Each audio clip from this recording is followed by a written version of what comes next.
start.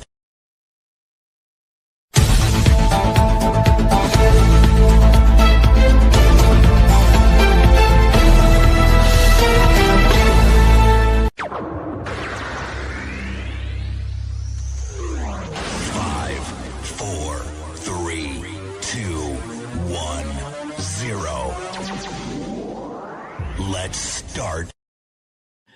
Good evening and welcome to the nighttime heat to the Prime FM 105.5.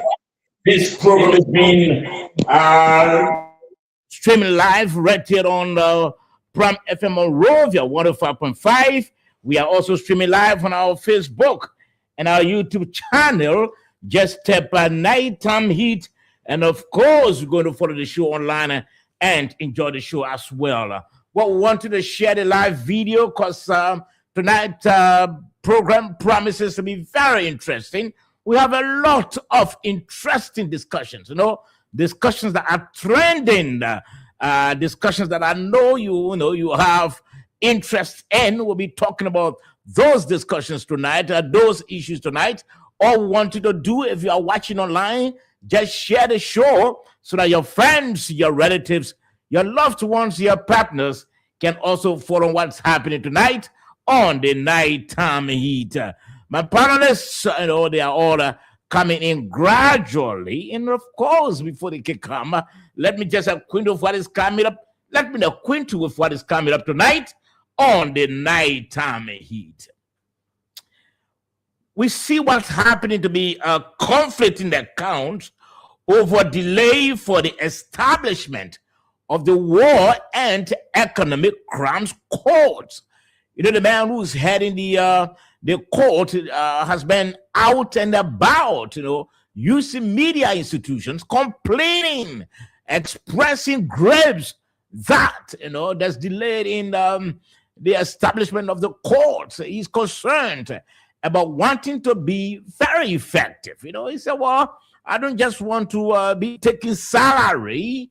I want to get my salary on merit. While he said that the courts up to now has not been established, and of course he's been complaining that Councillor Jala Babu using the media complaining, and of course what he did, he threw it at the on the lap, in fact, of the Attorney General of the Republic of Liberia, the Minister of Justice. He said, well, he's the one delaying the establishment of the courts.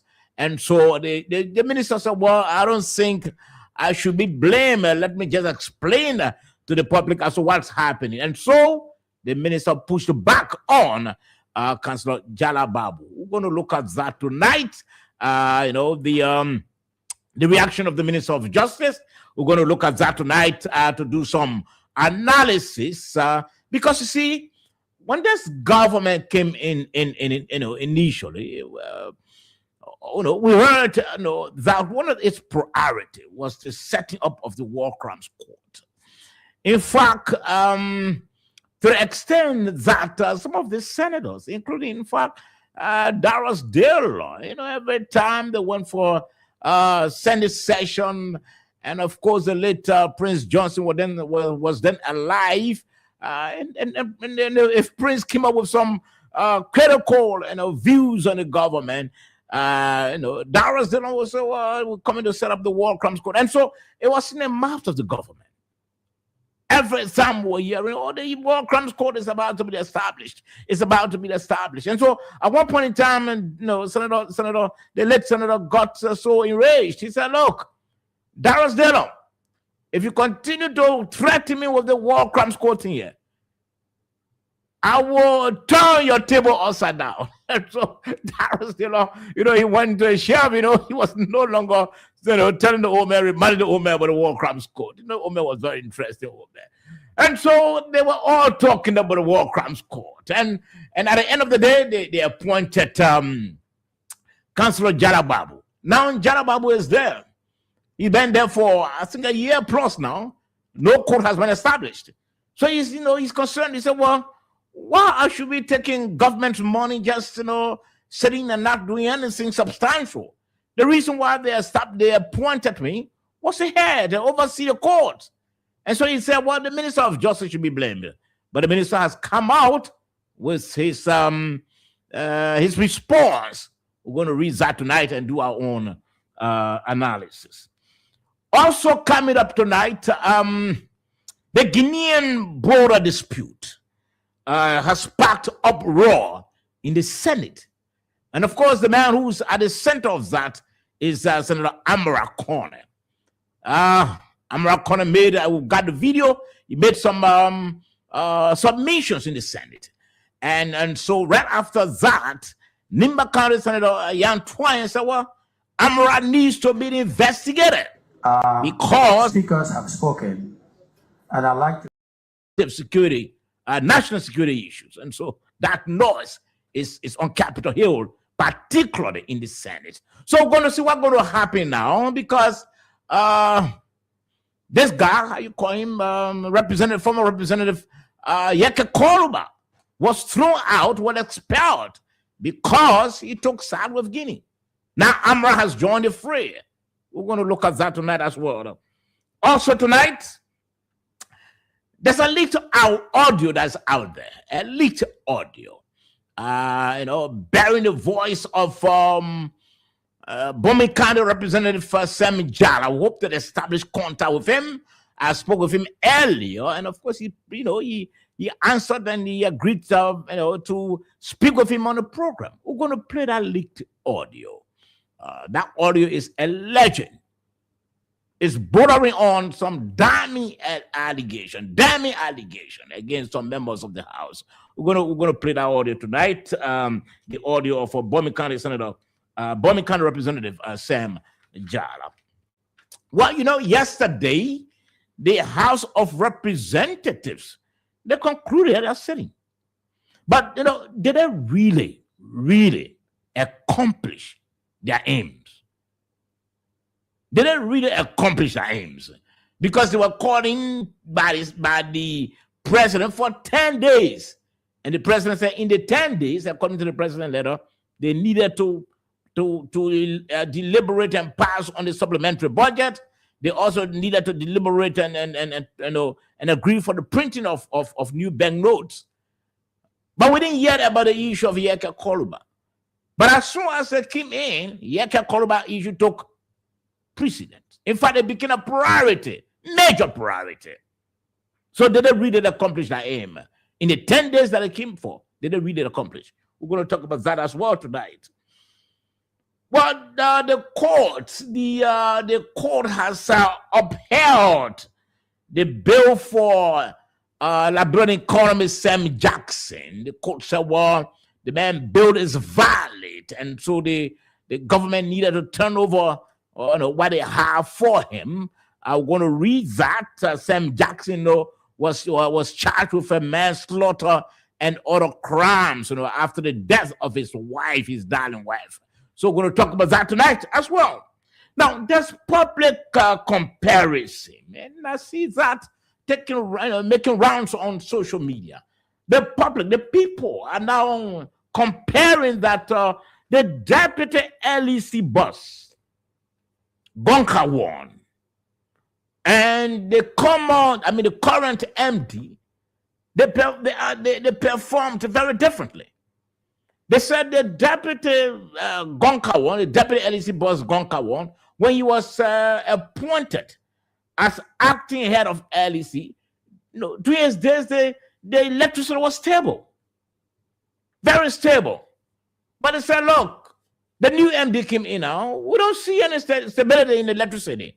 So we're going to talk about that, whether it's true or not, because Gonkawon is still around. He's still around. If need be, maybe we can put Gonkawon in there. Maybe he had the technical, because already he's a technician.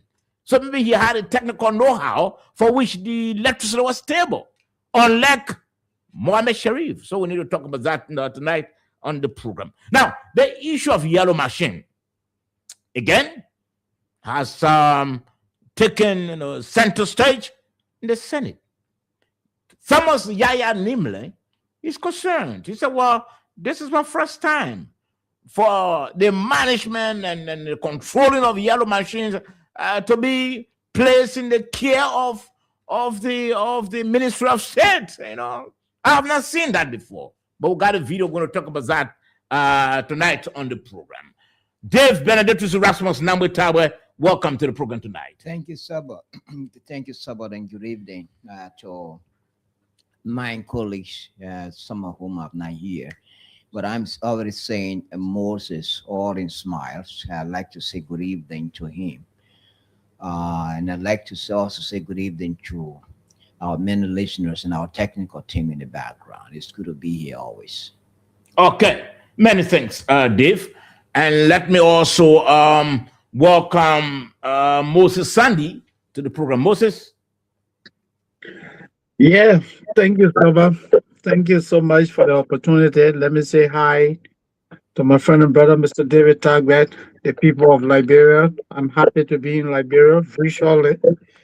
And those of you who are listening by radio, it's a pleasure talking to you from afar.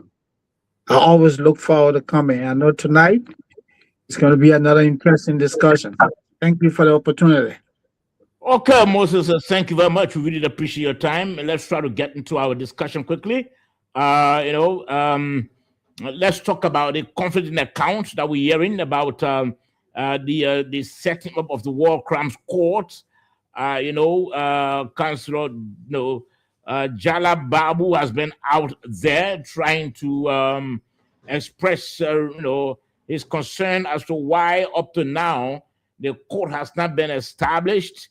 And of course, he threw it in the court of, or on the lap of the Minister of Justice for the establishment, for the delay in the establishment of the court.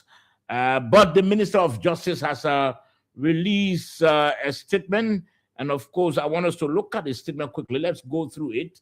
Minister of Justice clarifies position on War and Economic Crimes Court process. The Ministry of Justice has reaffirmed the government of Liberia's commitment to the establishment of the War and Economic Crimes Court while addressing recent public allegations suggesting a delay in the process.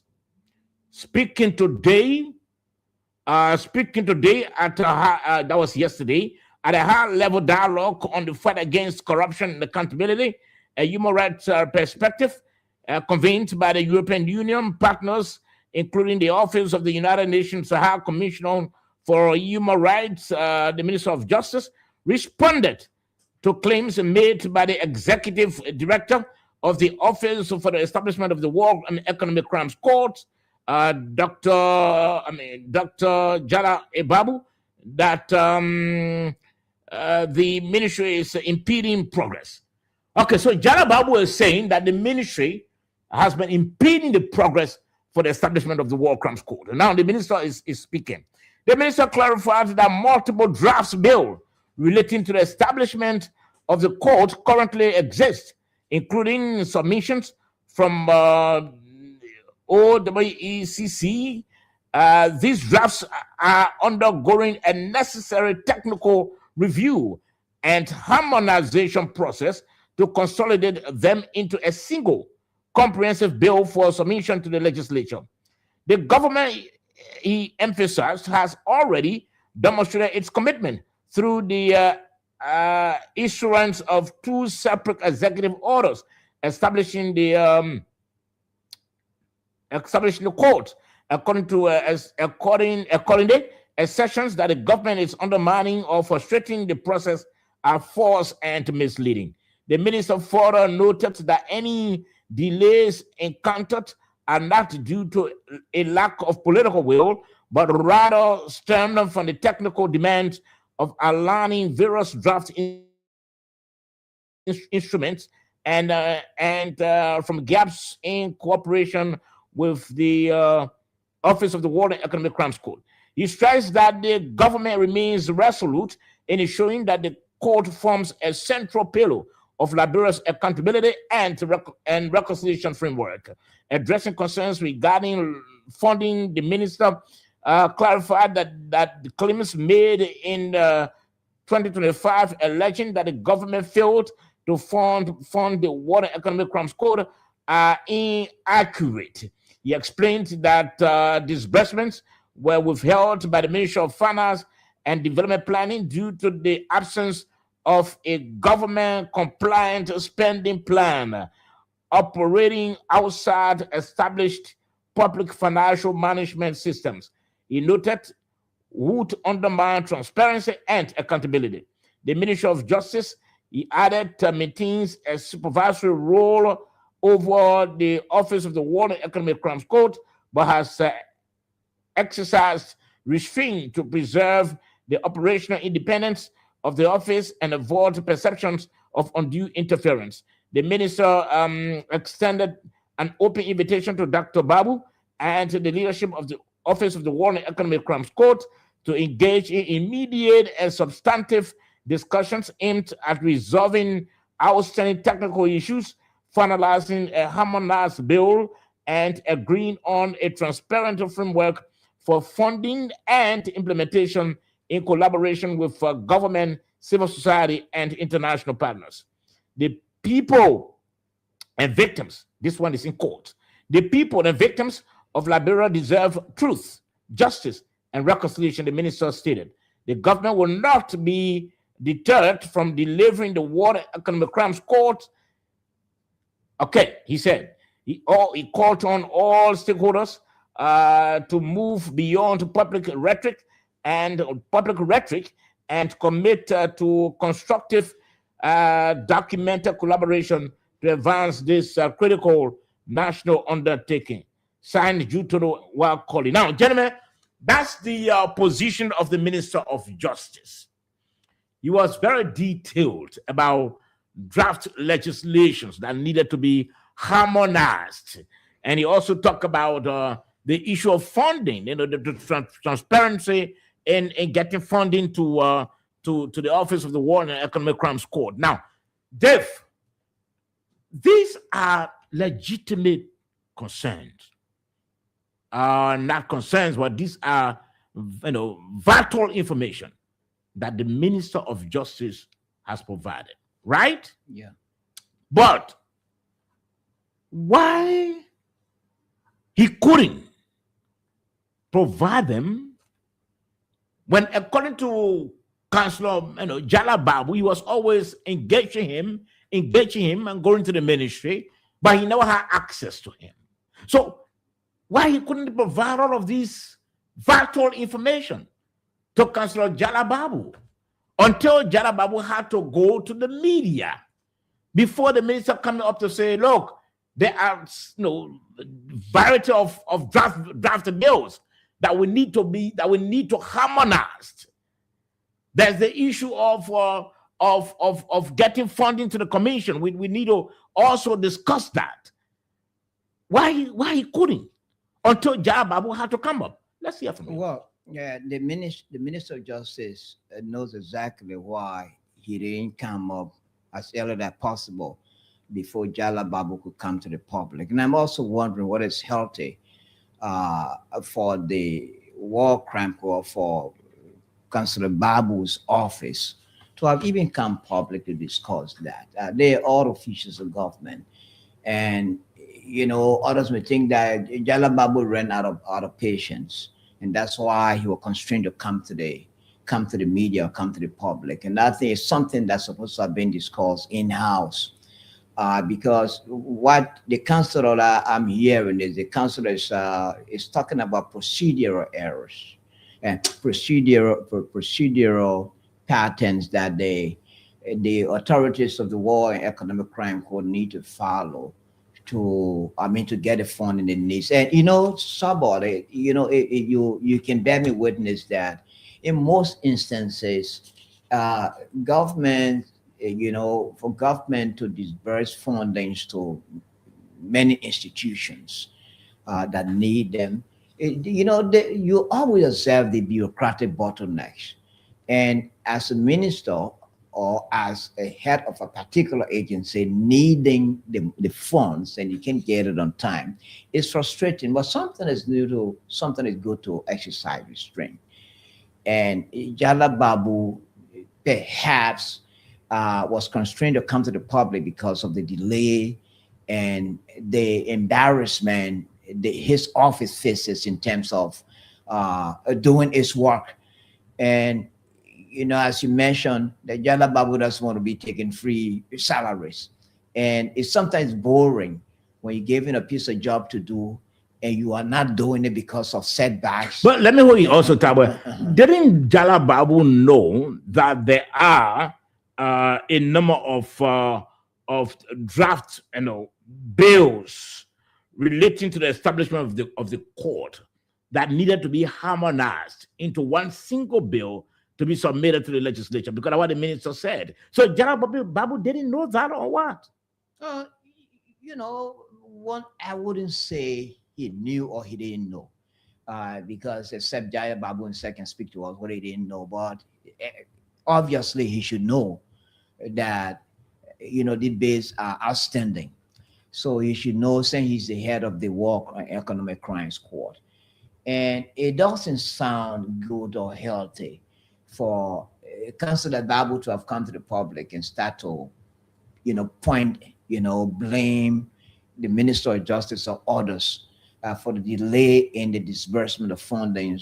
That will, make sure to ensure that the War Crime Court Office does its work. Another thing I've always thought in terms of many of the setbacks that the Office of the War Crime Court is encountering, and I've always thought that, look, and I like to blame them on, look, some of the people who are in government who are decision makers, some of them are, they also fall prey to the War Crime Court. It is established. For example, you talk about, you have a lot of influential people who were also linked to the war, who are also responsible for some of the atrocities in the war. They're in the government, they're decision makers, they are influential people.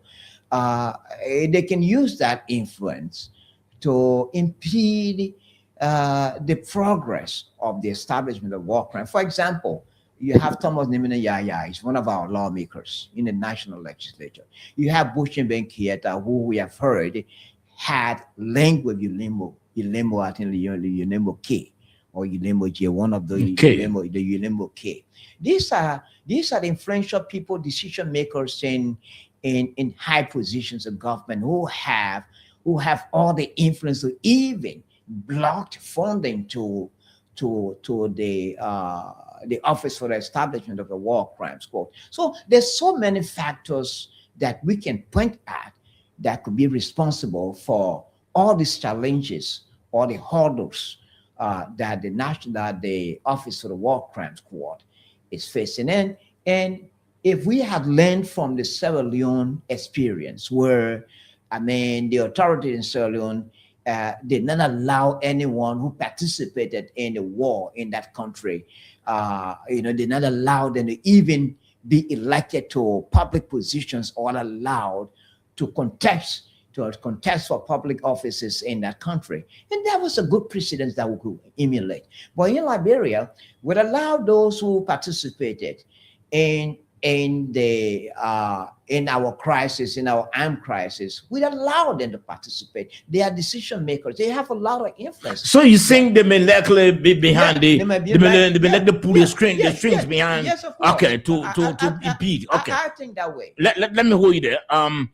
Now, Moses, the issue of the war crimes, the economic war crimes court has come to the fore.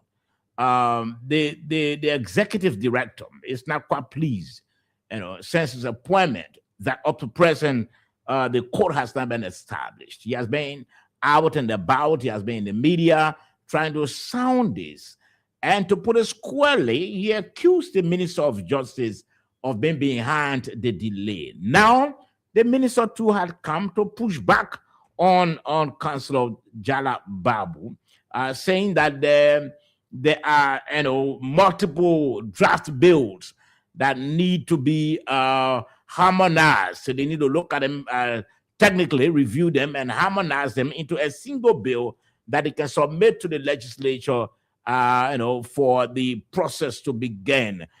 Now, but the point is, and the question is, do you think Jala Babu is not in the know of the fact that there are multiple bills that are needed to be harmonized, that needed to be reviewed and harmonized into a single bill to submit to the legislature before the process can be. You think Jala Babu is just trying to play that game there? He's not aware. Moses, let's hear from you.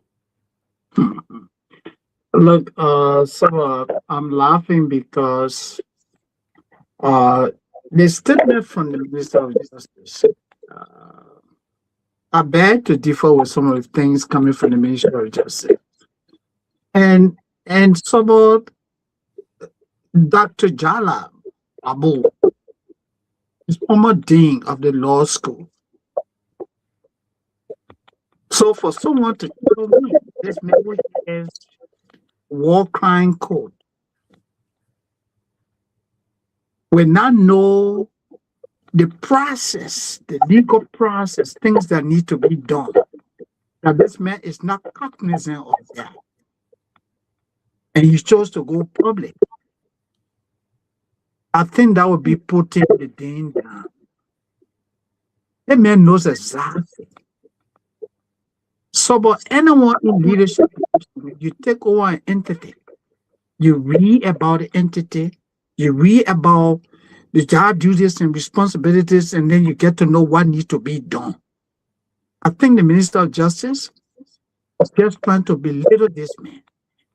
And I empathize with the chairman, Councillor Babu. Look, let's go back into the history. This administration has been in power since 2024. 2024. The court, the process for the court was initiated in 2024. And now we are in 2026. And you heard the councillor in the media complaining that he made attempts. He allegedly, let's use the word allegedly, he allegedly made attempts to meet with the Minister of Justice. My assumption would be that as head of the War Crime Court, he's amenable to the Minister of Justice, means that he reports to him. The Minister of Justice has a lot of authority over him. So for the Minister of Justice to say that, oh, well, you know, the building went public without not knowing what is happening. So, but under no condition that this guy would have gone public, had the minister made himself available. In government, there's coordination.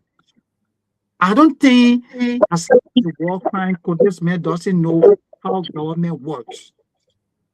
In every entity, there are layers, there are coordination. The Liberian government set up this code only to show to the world their head. The government is committed. But in reality, the government is not committed. You can put me on this. This is a mere charade. A publicity stunt. Oh yeah, we set up the war crime code. I am told just the other day, these people were almost evicted. They were almost evicted. They've been existing for the last 2 years. Every time is what? How you call it? There's an annual renewal from the office of the president. Presidential what? Not going through the legislative process, but where the president pronounced the annual business, and now the new institution is extended for another 1 year. Executive order. Mm-hmm. So you tell me, very critical such as the war crime code. Every year the president will be renewing executive order. But Moses, let me hold you there. Let me hold you there. And Tabo, let me come to you now. We'll come to the aspect of because in the minister's press statement, he spoke about the issue of political will, the issue of funding as well to the War Crimes Code office. Now, what Councillor Dr. Jala Babu has done by coming out, and Tabo, this is for you, by coming out to inform the public about reasons why the court, up to now, is not yet set up. And indicating that the Minister of Justice could be behind the delay. What do you think it points to? Because one who thinks that in government there should be coordination, but with the fact that Jala Babu had now come out, it just it just indicates that there's absolutely no coordination there between the Office of the War Crimes Court and the Minister of Justice. Because if you listen to the minister's press statement that I read, he spoke about multiple bills that need to be technically reviewed and harmonized and transformed into a single bill for the process to kick off. So the question is, didn't Councillor Babu know about this? Because he had now brought the government's image into the fore, into public, glare, that apparently there's absolutely no coordination in the government.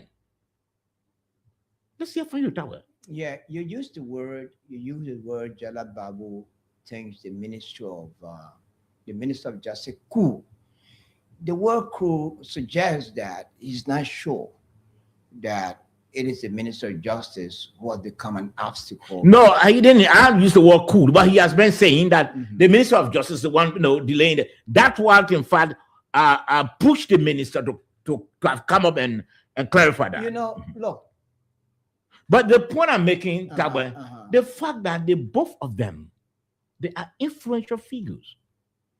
They work in the same government. The Office of the War Crimes Court, I'm sure, makes a report to the Ministry of Justice. They both are counselors. They both are lawyers, and they are helping this current administration to operate smoothly.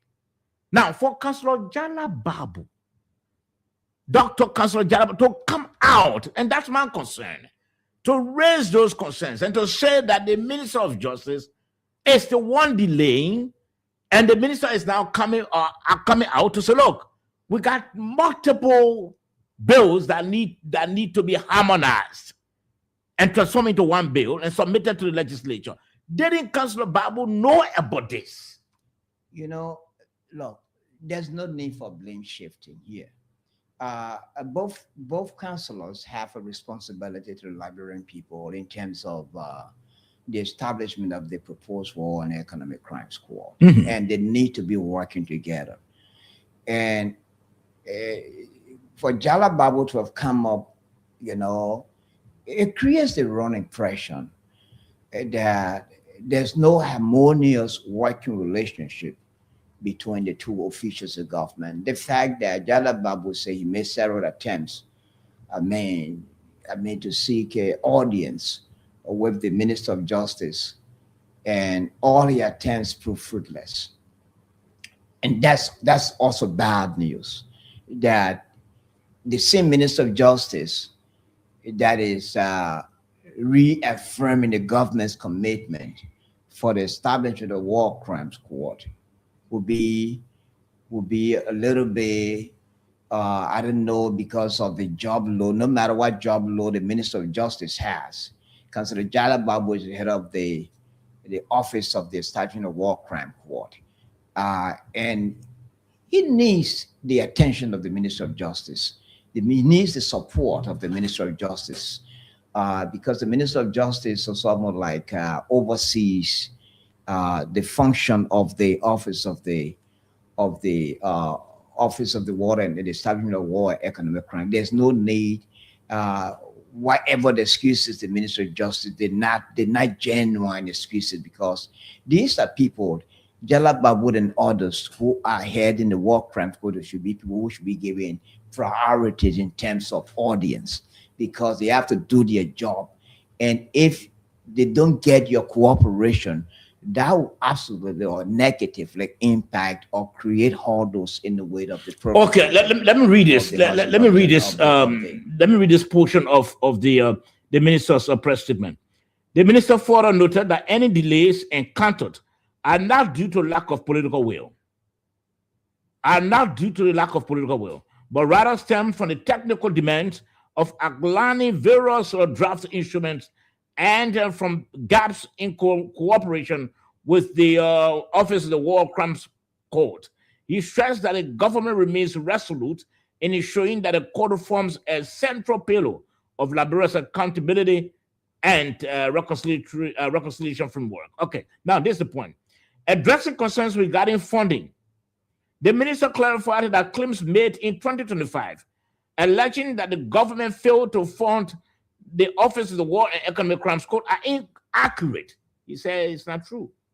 He explained that disbursements were withheld by the Ministry of Finance and Development Planning due to the absence of a government-compliant spending plan.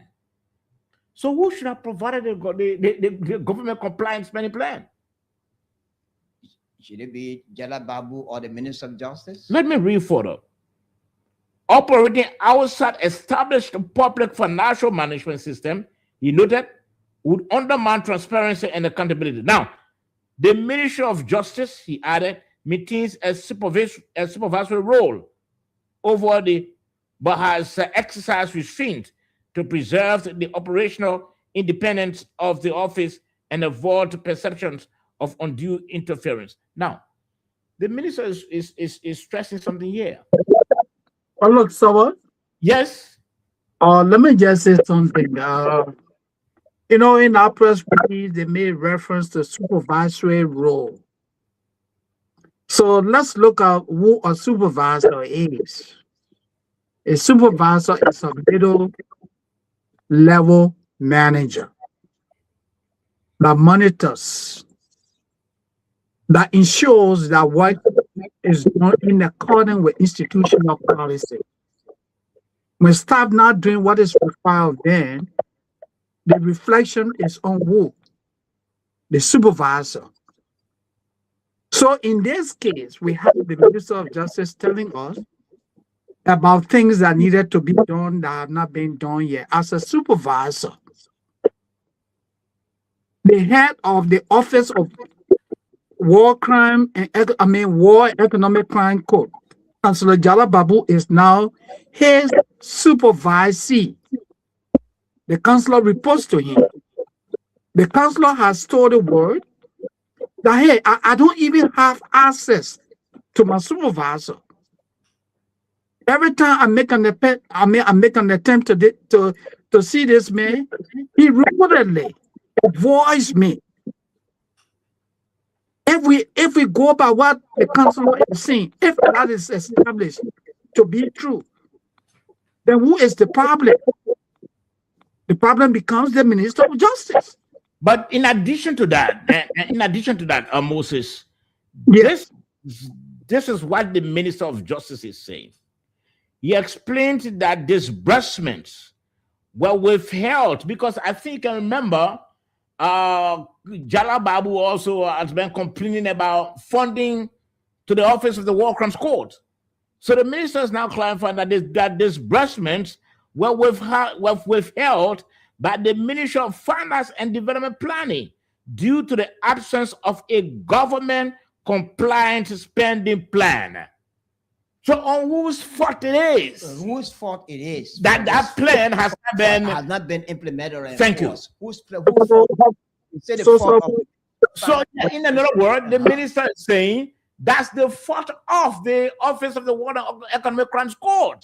No, and that's, let's hear from Moses. And that's a blame shift now. Let's hear from Moses. Yeah.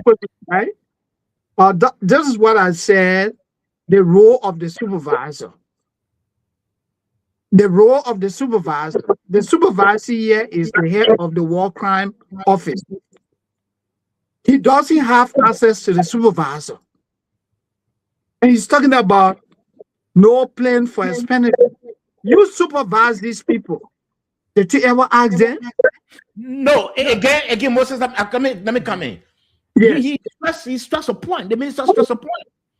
Why it is true that he supervises the Water Economic Crimes Court office, equally so. He doesn't want to do it in a way where one will think that they are trying to interfere with the operation of the War Crimes Court. So now He did it.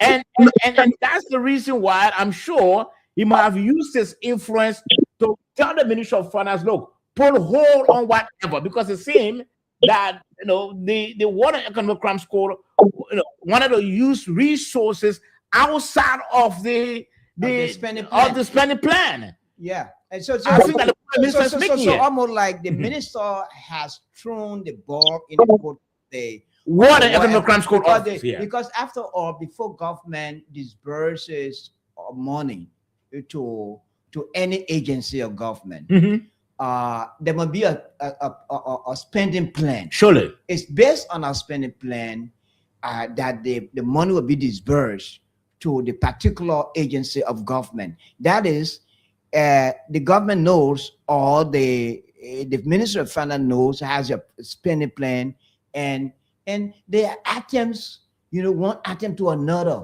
This is what will be used for vehicles. This is what will be used for this, that. And, so the spending plan is not before the Ministry of Finance. How does the Ministry of Finance disburse such funds? So Moses, almost like saying that the Minister of Justice.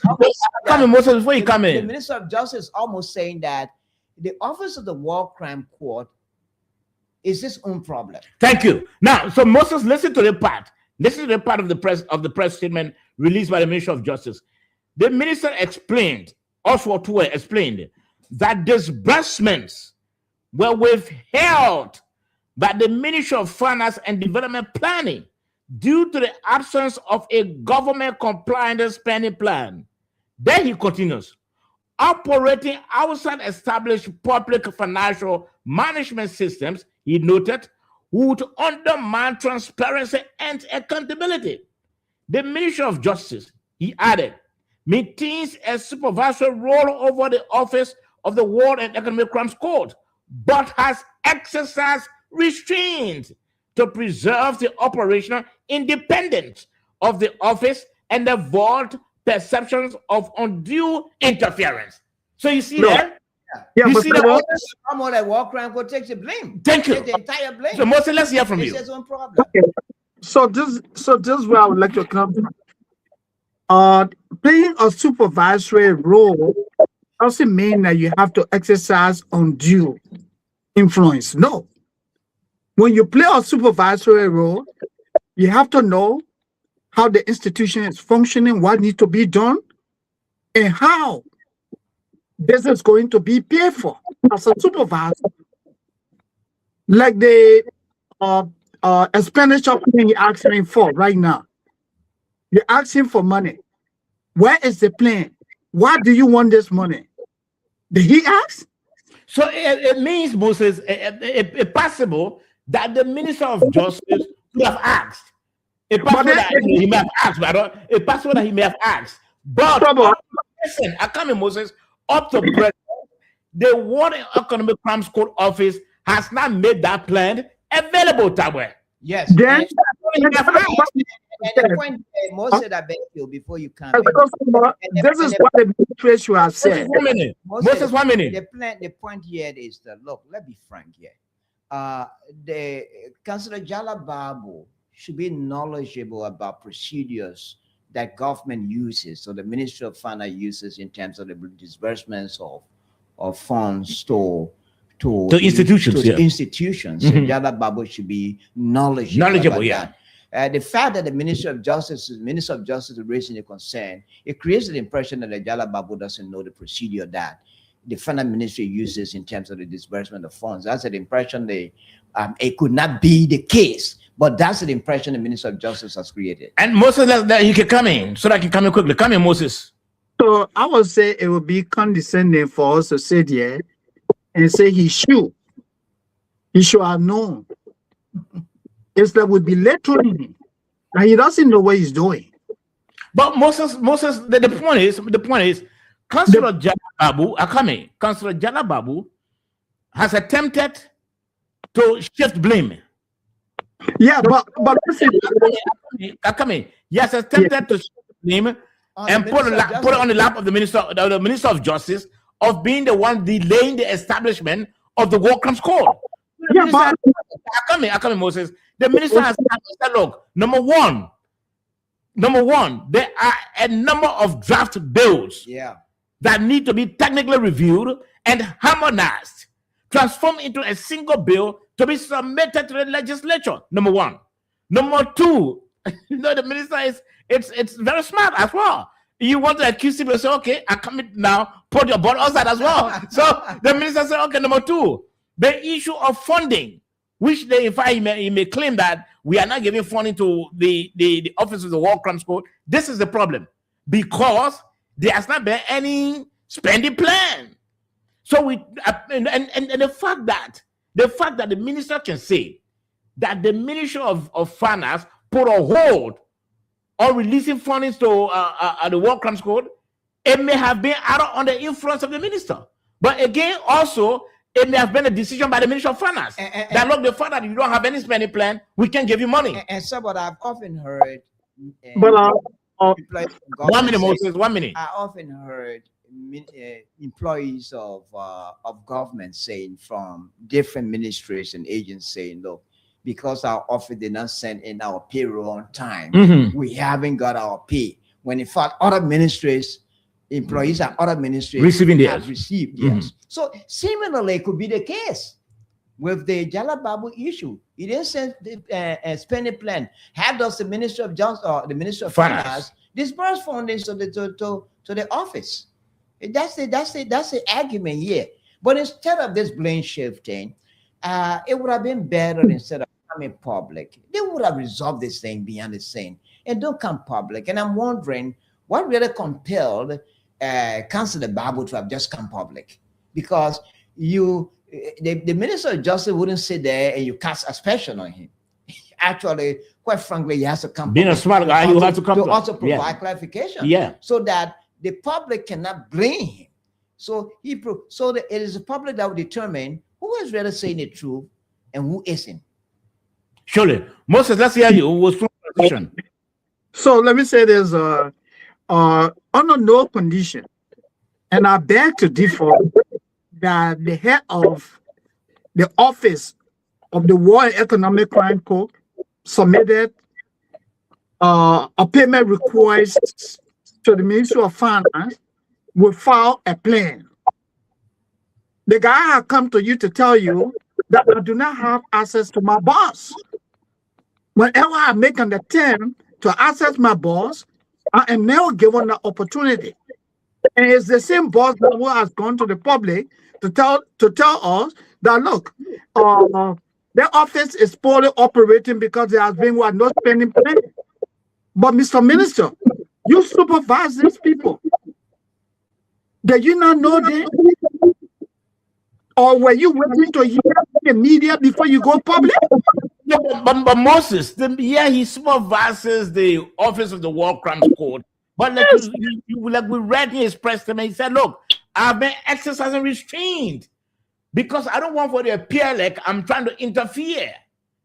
Yeah, but it's possible, Moses, it's possible that the reason why the War Crimes Code not be receiving sort of funding and a hold have been placed on the release of funding by the Ministry of Finance, apparently because they themselves, the War Crimes Code itself, has not been playing its own role well. The fact that there's no spending plan, the Ministry of Finance will not give you, will not release money to you. Okay. So They release money to So you. then who is responsible for the delay in terms of the number of bills going to be amalgamated into one? They're supposed to work together. The Office of the, what the minister said in his press statement, the Office of the War Crimes Code and the Ministry of Justice, along with other stakeholders, supposed to work together to harmonize the draft bills, the multiple draft bills. And that's the reason why in the latter part of his press statement, he said he's extending an open invitation to Dr. Babu and the leadership of the Office of the War and Economic Crimes Code to engage in immediate and substantive discussions aimed at resolving outstanding technical issues, finalizing and harmonizing the bill, and agreeing on a transparent framework for funding and implementation in a collaboration with government, civil society, and international partners. So you see, the minister now is extending opening. But Let me just say this. Let me just say the most before we can transition. This is not good for the government's image at all. Yeah, it is not. And again, sometimes when you speak these things, when you talk about them, people think that you are anti. No, we expect a more governing governing ability from this government than other governments that were there before. You know why? Number one, the bulk of those serving in this government are people who worked in government before. They are well experienced. If you mention the Minister of Justice, he may not work in government, but he's an experienced lawyer. Babu, experienced lawyer. The man who's heading the government itself, the president. People say he got about 40 years of credit, to himself in public service. This thing should not be happening. The issue of coordination should not be a problem. Government institutions, government operatives, and all of that, government agents should be coordinating well. Babu should not have gone to the public. He should not have gone to the public. If maybe he's not getting access from the minister of Justice, maybe he could use somebody else who has access to the minister. And so, Mr. Minister, this is happening at the War and Economic Crimes Court. I disagree. Why would you pass it's hypothetical. Okay. Maybe he didn't have access to the man. Maybe he's then making some effort and it didn't materialize. Pass through somebody else. Then going to the public, because what has happened now, it has created the impression that there's no coordination, that the Minister of Justice and the War Crimes Code are not coordinated. And the other impression it has created, almost like the government is treating the issue of the establishment of war crimes with lip service. That's why it created. That the impression it created that the government is treating the issue of the War Crimes Code with lip service. We can't continue like this in our government. We can't continue like this. We expect a lot from this government. We expect a lot because we've been hearing that those who are members of the government are well experienced people, well experienced, educated. Why should the issue of war crimes should be a problem? And I still feel, I'm sure apparently, Councillor Babu knows that there are multiple bills that needed to be harmonized. But apparently, because he feels no access to the minister, so he said, well, let me just come out. People can just appoint me here, and I'm just saying that, in fact, we can't even get funding. Now the minister have said it. Why fundings are not going to the War Crimes Court office? Because no plan. Two, look, let's try to transition, man. It's unfortunate, man. Dave, we're on the table. Any parting comment on this topic? Well, what I can say is that right. Yeah, 1 minute, Moses. Let Dave come in. What I can say in conclusion is that most of the ministry and agencies of government, I mean, they are interrelated because they have the same goal of ensuring that the government succeeds. In doing that, they need to have a cordial or harmonious working relationship. They have to coordinate their activities, and that's the only way they can achieve that particular goal. In the absence of that, I mean, they headed for failure. That's what I can say. Okay. Moses, your party comment on this so that we can transition? Yeah, so like you and Tavi said, the current controversy doesn't over well for the government. It shows that hey, everything about this war crime thing is just lip service. Because nobody in leadership position will tell me that someone who reports to you, the person has no access to you. The person goes public. The person starts telling the public, oh, we have all these things that needed to be done. They make him to me, they went to give money, but he had no spending plan. Mr. Supervisor, where were you?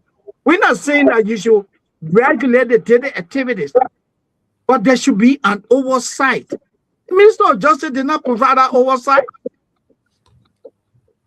He didn't. That's my point.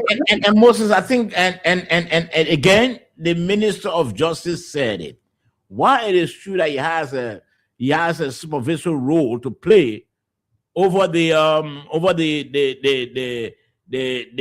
Office of War Crimes Code, equally so, he been exercising restraint. So it doesn't appear that he's trying to interfere. But let's interfere. Let's try to transition quickly. You listen to the Nighttime Heat, you read it on Prime FM 105.5. We are also streaming live on our YouTube and our Facebook page. You want to watch online, just tap Nighttime Heat. And of course, you're going to enjoy the show. You're going to watch the show online. Also, we are streaming live on Prime FM Monrovia 105.5. Prime FM Monrovia 105.5. We are also streaming live. Now, gentlemen, let's try to transition quickly. Something has been happening. And of course, it happened yesterday in the Senate. Let's try to get the video quickly of Senator Amara Conan. And then we can get some precepts regarding that.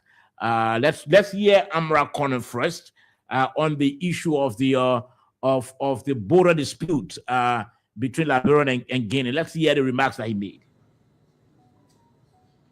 The best time to fix the roof is when the sun is shining, not in the rainy season. Right. What happened to us at that border?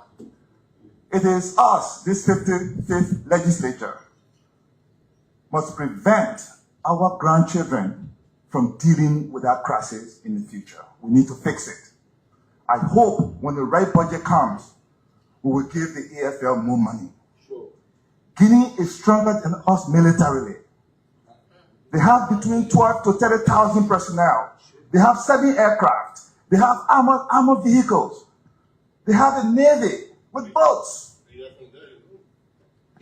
Our AFL, no, this is to the journalists, you can Google all of this. Order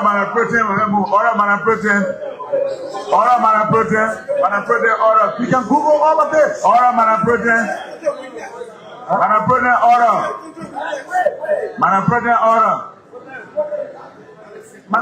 Listen.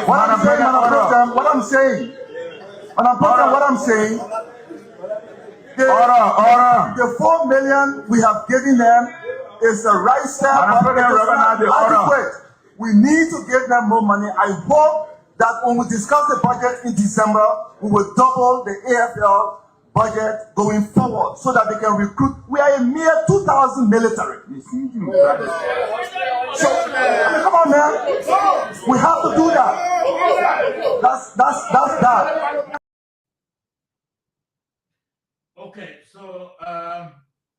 Okay, so you heard Amara Conan talking about the issue of providing support to the armed forces, but that statement was met with some resistance from Nimba County Senator Yan Twine that the Senator Amara Conan will have to be investigated, and if so, either suspended or some actions taken against him because his statement, revealed some sensitive national security information. Let's hear from you, Moses. What do you think?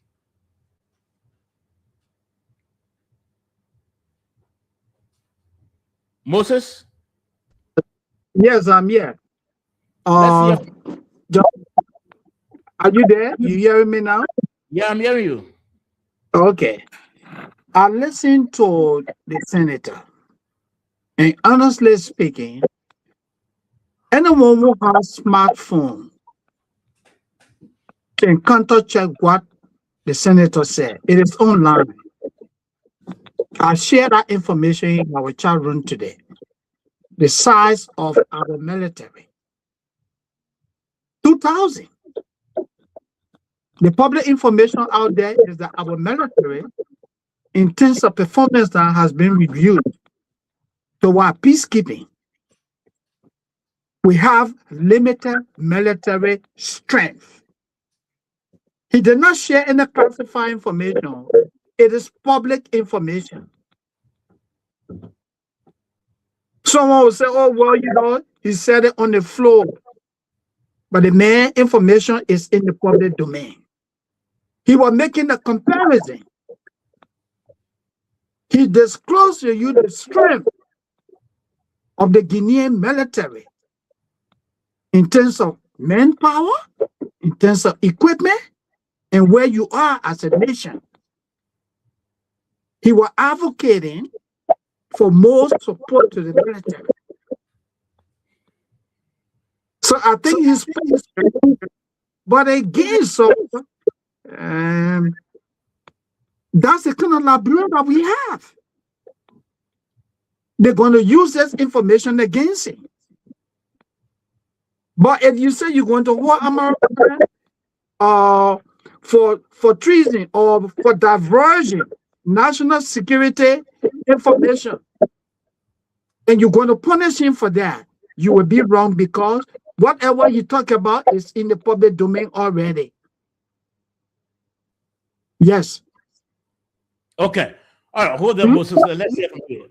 You know, quite frankly, Dave. Admiral Conner has done nothing wrong. He has done nothing wrong.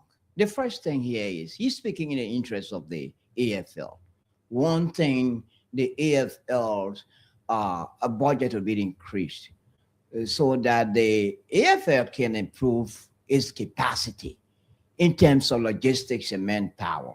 Admiral Conner has done nothing wrong. And I agree with Moses. Look, Google the information he's given. Had it been classified, you wouldn't easily find it on Google.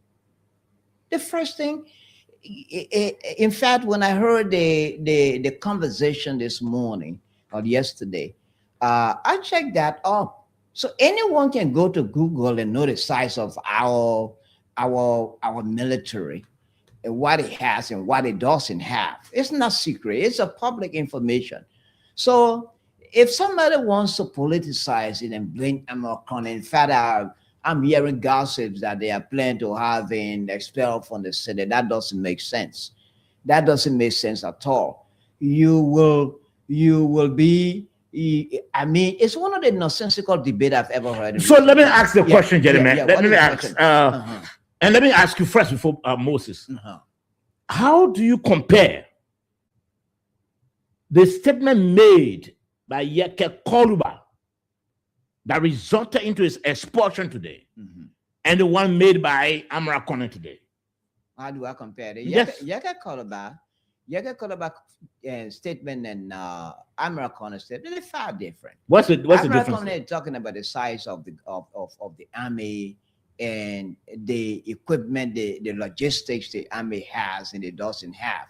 Yeke Koluba is saying that the piece of land that is being disputed belongs to Guinea, and he did his own research, and it actually belongs to Guinea. And I remember during the height of the crisis, again, it also tried to prove that it owns that piece of land. I understand there was a map it produced, and there hasn't been any contour map from the Liberian government to also determine that it's so a man who said the land, the disputed land, belongs to Guinea, right? And a man who came out to say, look, as we speak, we have the X amount of men in our military. As we speak, we don't have the capacity as Guinea. As we speak, we don't have this. Isn't that more grave than what Amra said? No. Then what? Admiral Conner's comments are not grave more than Yeke's comments. Admiral Conner is telling you that Admiral Conner's statement is in the interest of the army. Yeke Koloba's statement was unnationalistic. It's not Yeke Koloba. No, but you can make a statement in the interest of the country when that statement is pregnant with sensitive information that you are revealing. Amra statement. So what is the difference between what Yeke said and Amra said? Amra said, look, Amra is telling the Liberian people, or even the government, or even the fellow colleagues at the Liberian Senate, said, look, yes, our army. Amra is looking ahead, looking at the future. What may happen? What may happen? And a bigger thing may happen more than what happened quite recently at the border. So Amra is looking ahead. He's sounding like a visionary that a bigger crisis may come our way years ahead. So there's a need to augment the budget of the army. There's a need to augment the budget of the army so that the army can have the capacity to recruit and stand and be in readiness in terms of ending crisis of the nature of that nature at the beginning border. So American is looking ahead. He's sounding like a visionary someone. He's looking ahead. He's not looking at right here. He's looking ahead. Don't forget, that the statement made by American, yes, it was made in session, but also it was made in the full glare of the media. Sensitive security information. The same media. All right, no. If you say it in the presence of the media, the same media can go to the Google and get the same information that American. So what's the difference? Okay, let me hold you there. Moses, let me hear you. Moses, American has done nothing wrong. You said. Moses, let me hear from you. You know, that is what sometimes in the United States we say catch 22. When you are caught between the rock and the high ground. And this is where Liberia finds itself. What American said yesterday is the brutal truth. Our military is weak. We do not have the manpower. What Yeke Koloba said too, Yeke says he did his own research.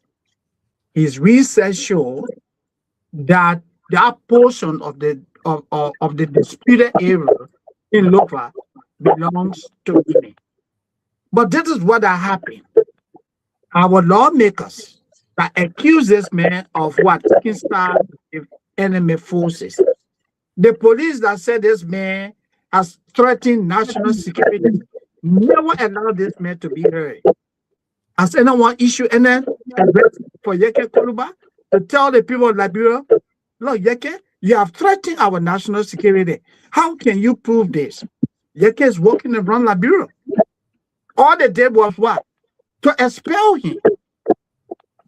The statement that Yeke made is almost similar to the statement that came from the press secretary. Amar came and told the world that, no, you have a weak military. Yeke says the disputed land belongs to Guinea.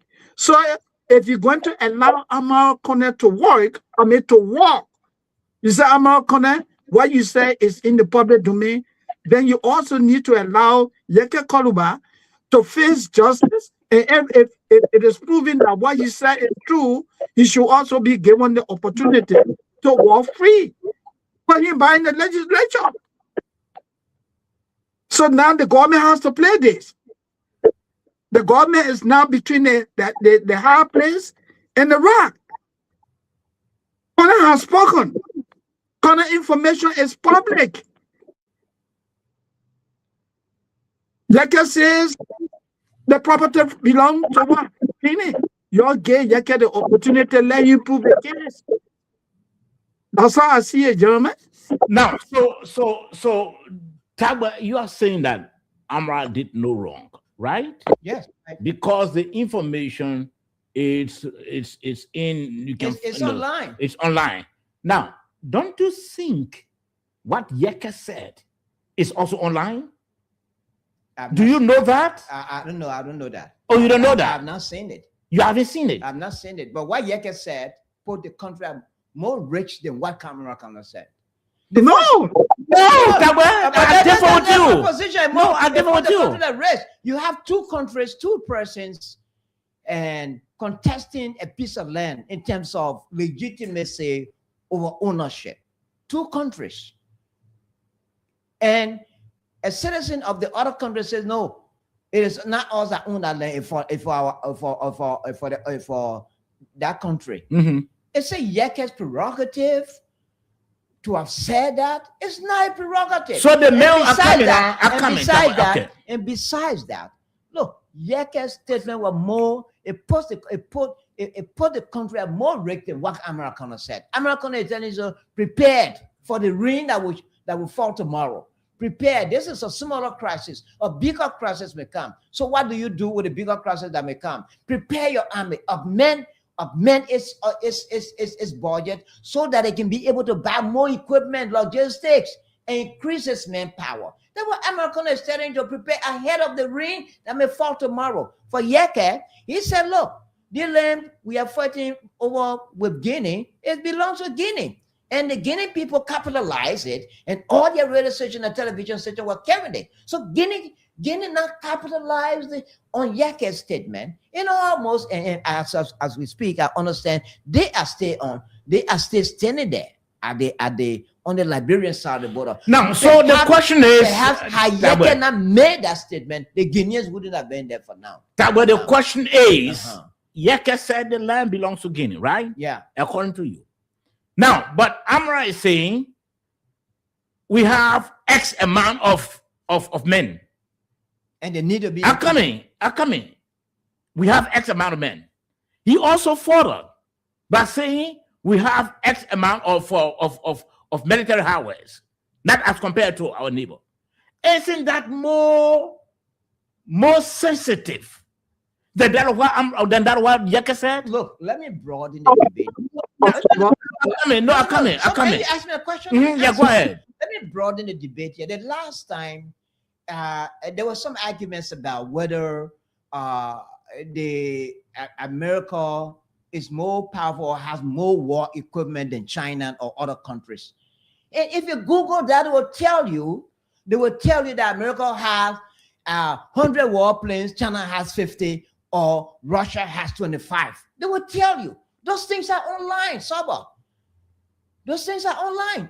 Now you have a smartphone. I have a smartphone. Check that up. So even if they were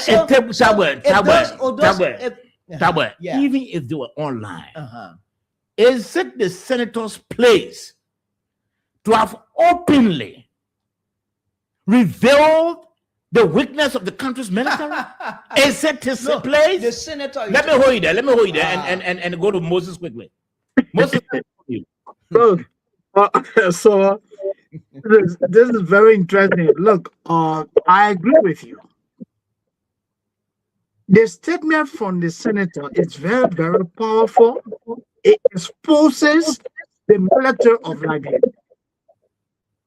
Don't forget, your country has already been invaded by these people. And your senator is telling them that we have only 2,000 men here. All you need to do, come and run us over. We have nothing to defend ourselves.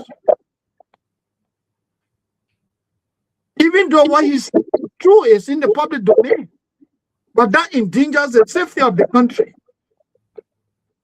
So if we're going to allow wow, say here, Connor, you know what you say is in the public domain, then we should also muster similar courage to tell Yeke Koluba that he did nothing wrong. We should get Yeke Koluba due process to come and tell the court, you look, Adema steady, yeah, are the facts. But Yeke Koluba has now been given an opportunity. We threw him out of the House of Representatives. So you see where we are now, Saba? I said disagree with you. You are not being fair.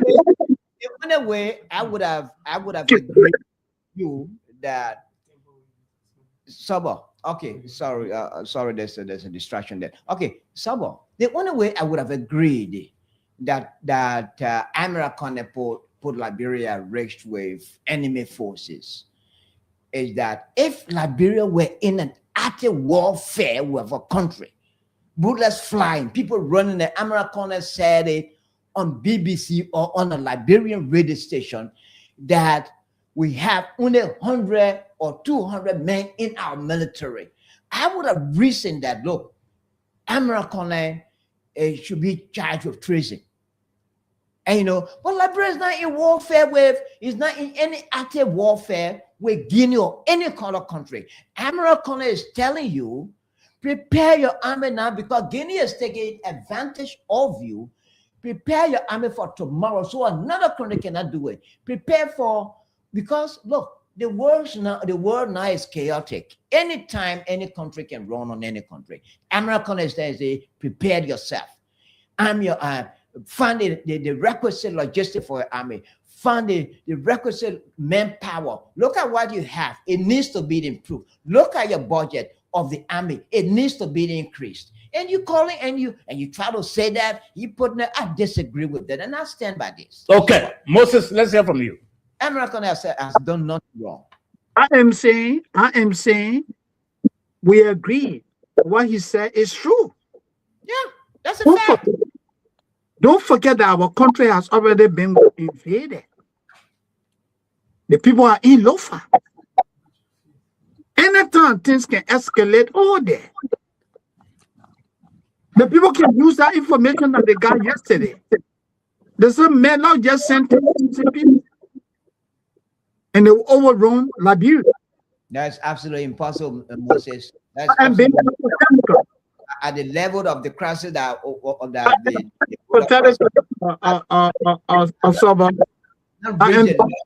Guinea will run Liberia like that. That's not possible. Mr. Tagbe, I am being hypothetical. Anything can happen. Okay, I agree with you. Yeah, anything can happen, right? So yes, you may like you. Our argument here is if we say that what Yeke told the world when he appeared on Spoon that property belongs or that area, the area in Lofa belongs to Guinea. All we need is for what Mr. Yeke Koluba to be able to prove that in court. The government should ask him to prove it. And Moses, one thing you and someone are forgetting is that what most I even exacerbated Yeke's problem was you made a statement, you courageously made a statement. But when it came to the point for you to have stood by your statement, you denied. You say you didn't say it. No, the man didn't deny. No, he denied it. Moses, he denied it. He denied it, and in fact, the Spoon people are constrained to play his own recording. And when you heard it, what did he say? Okay, yeah, I said it. Anything they want to let them do it. So he watching his own situation. You said something as a man. You call yourself a man. You bravely said something. It is recorded. And at the end of the day, when you are called to prove your statement, when your statement became a matter of concern, you said, no, I didn't say it. When you're supposed to have known that whatever you say on the radio is recorded. You forgot that you didn't say it. They had to play the recording right in front of you. And you heard his own voice saying what he said initially. And you say he didn't say it. So Yeke worsened his own situation that finally led to his expulsion. So look, there are two things different, far away different from what American said. Okay. All right. So gentlemen, let's try to transition, but we're hoping to follow this. This is a developing story because Senator Yan Twine of Nima County has already moved the Senate to conduct an investigation. And if it is proven that Amara Conan breached their rules or the Constitution, the appropriate action will be taken. And we are hoping to see the appropriate action taken so that it does not appear like we are trying to cherry pick. Yeke Koluba made a statement about the border dispute. Today, Yeke is gone. If someone will come up to say, look, we have X amount of men, we have this, we have that. We cannot compare ourselves with Guinea. It's more troubling as well. It is more troubling. The two statements are not comparable. It is more troubling. So we're hoping we are about to transition. So we're hoping that the appropriacy can be done by the Senate leadership. So what can be done can be done. The gravity of what Yeke said, you can compare with what American is only advising. Okay, you listen to the Nighttime Heat, Red Donor Prime FM 105.5. Let's try to play that video quickly. The video with Representative Sam Jala. I think you were saying something relative to what happened yesterday. And society. A leaked audio. That's where common sense, wisdom, and knowledge must be applied. For instance, today what? And we're closing today, and most of you following the social media, right? According to law, session should start 10 o'clock. When we started 7:45. And I've seen people all on Facebook say the law, the House have passed the supplementary at 53 million. I can confirm that I'm a lawmaker, and I've seen in the chat room because all of you are supposed to have part of my district, so I don't have some things. Nothing was passed. You know what was done? We only say we said it that because the guys are arguing majority say they want their money before they can sign it. So you will find out that the news is coming about the actual thing is not true. That document is sitting down, no signature, with the hope that when our payment come back next week or during the weekend, which is Friday or Saturday, then before one person will just sit somewhere and sign for everybody, then it announce that the budget has been passed, supplementary budget has been passed. So yeah, my final word to you, I want to say thank you. I hope all of you can do see for each and like. Gentlemen, this is troubling, very troubling. And I spoke with Representative Sam Jala, and he promised to take my call. Because we planned that. I'm hoping that I can place the call, but it seems that we're not getting him. But Moses, from what you heard, what is your take? Well, what I heard just reconfirmed what we talked about, that the reconvening of the legislature was not about anything. It was all about removing Yeke Koluba. And they accomplished that. And I said on this show, and I'm sure some of you may have spoken to that the government threw money around. And you heard the man saying it. We didn't sign, we did not debate. Can you imagine? They announced to Liberians, the lawmakers announced, if this man is saying that they did not debate, they didn't do anything. Or they were waiting for Allied Capital after 7 p.m. night. He said session started 7:15 in the night. Is that when you sit on the floor and debate? He said they didn't debate anything, but just they're waiting for the money. The other allegation is that when the money is paid, one person will sit somewhere and sign his colleagues. Can you imagine that so much? You see how these people are taking the country for a joke? This is sad. Okay, let's hold it. Dave. That's a matter that really needs to be investigated. Okay, let's hold it, Moses. That's an interesting one I've just listened to, Sabo.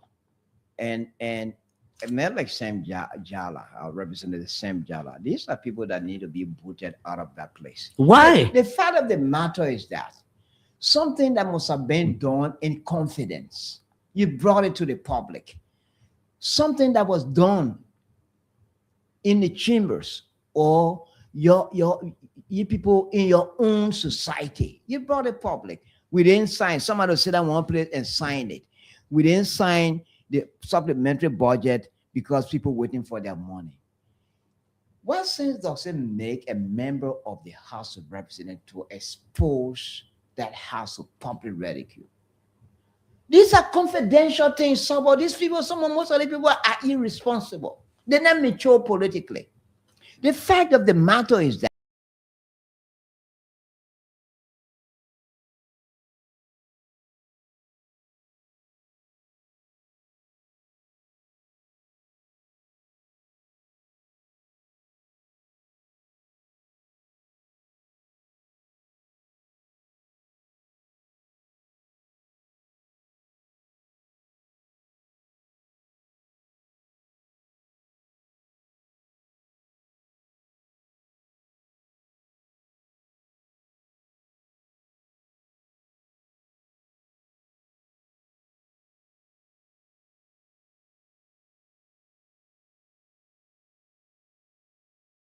To me, that is absolutely irresponsible. This is supposed to be a classified information. And Sam Jallow says in one corner, I don't know what is a news conference you're sitting, and you can expose the House of Representatives, the legislative body to public ridicule for something supposed to have kept confidential. You brought it to the public. No, I disagree with you. I think these are some of the people that need to be expelled from that place because he's not responsible. He's absolutely irresponsible. So he needs to be booted out. He needs to be booted out. What he said also that is troubling is that the supplementary budget was not passed. Well, we are and hearing that was passed. And he's a member of that body. He's a member of that body. Yeah, of course. He was in session when it was announced that the budget was passed. Who was reporting Now, that the budget was passed? The they- supplementary budget. Is it not the media? The House spokesperson said it yesterday. That was passed? Now, but he's a player. He's an active member Mhm. in the House of Representatives. Why do you think he will want to come out? Because he's irresponsible. He's not politically No, mature. let's He's not forget about politically being mature. irresponsible. Why do you think you want to come out? To say to the public that this budget that they claim, this supplementary budget, has not been passed. In fact, there are people awaiting their monies before they can affix a signature. Is it not possible, Sabo? I'm coming, comrade. Is this not troubling? Because this guy is an active member. Again, he was in session when all of what were said and done were done and said. He was in session. But now he's coming out to tell us the budget was not passed and people are awaiting their monies before they can sign and put a signature. In fact, one person will be, so I wonder who's that one person? One person will be sitting somewhere who will just put all of us signature. How does that, what is the logic in that? The first thing, Sabo, let us not forget that there's a possibility that Sam Jallow could be making up something for political reasons. How sure are we that he's talking the truth after all? Look, man, we are media people here. We have to broaden some of the debates and not restrict it to one tiny area. We have to broaden it. How sure are we that what he say is truth? How sure are we? We're not sure. And how sure are we that it couldn't be truth? Could it be true? Mr. Tagba,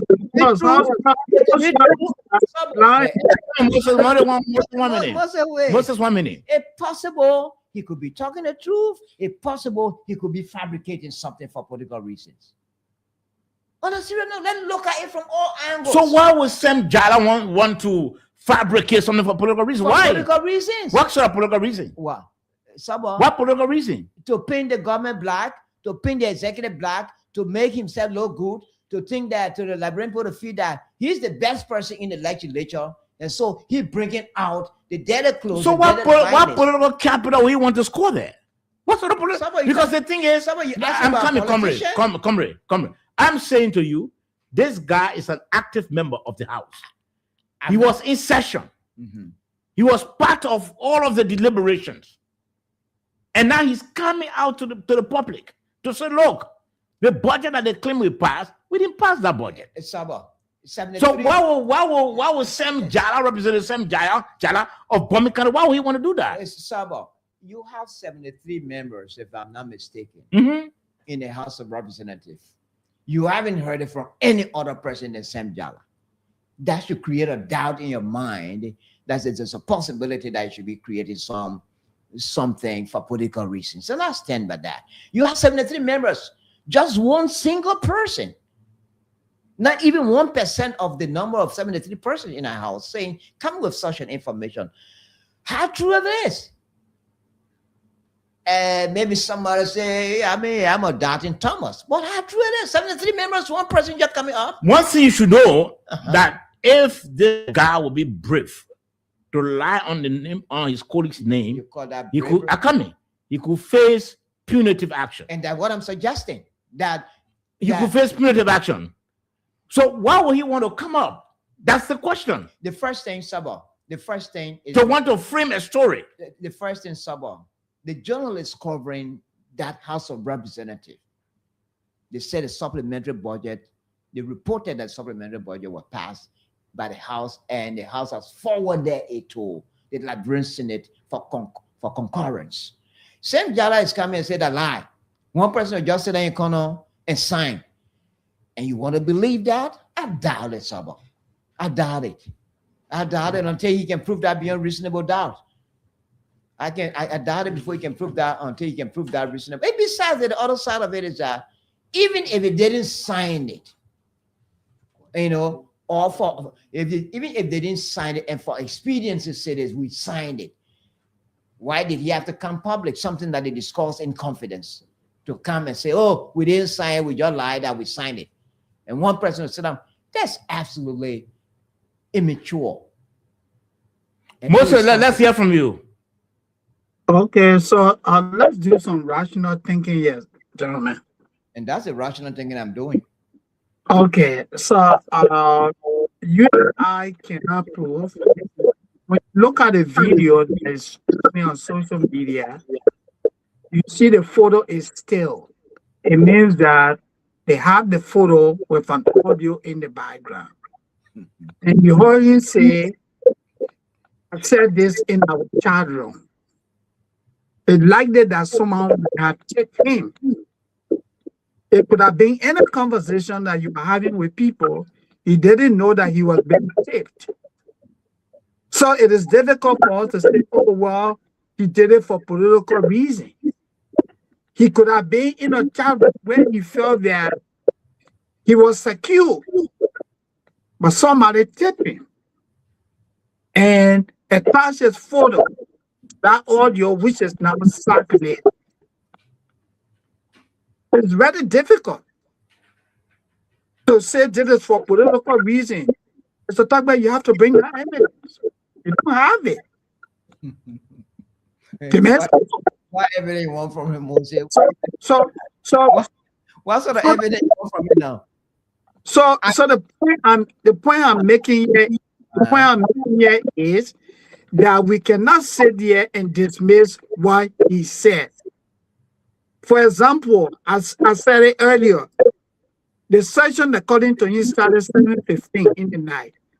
They did not stay at that place more than, they didn't stay there until after 9 o'clock. That is not a debatable point here. No, it's one of the debatable points. Because you say that what you say is political. They did not start. Let me tell you something. Mostly, let me tell you something. The time whatever the time they start session, that is not that much important here.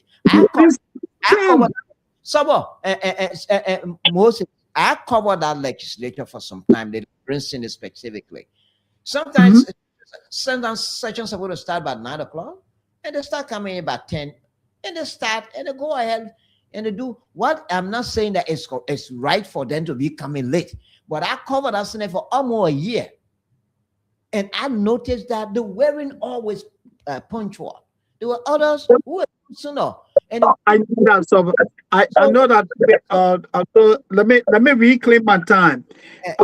You go ahead. You covered the legislature, but the point here we need to understand here is we should not be quick to say that his statement is political. He said that seeking political relevance. We cannot prove. I'm looking at the ratio. You have 73 persons. So, what I would like to take you to in our meeting listening is that I don't think you have that video. One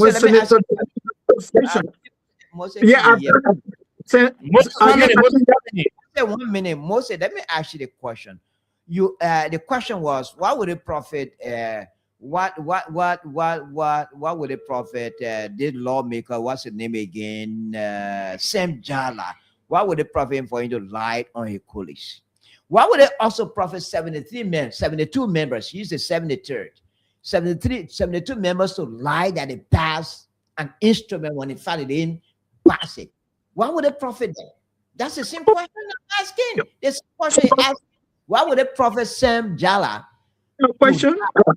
And why would they also profit 72 persons in the in the House of Representatives to also lie that they passed the budget when finally they didn't pass it? Why would they profit? What my reading into that would be that hey, to show to Liberians that the reason for which they were called, that objective was accomplished. They were called to pass what? Supplementary budget. That's a different. Even if they did anything shady, tell the public that they did that, that would be the motivating factor for coming to us to tell us that they did it. And the Honorable Jala is telling us that did not happen. I was saying in the house, you were not there. I can say he lying or he's not lying. I do not have the evidence. All right, gentlemen, let's try to transition quickly.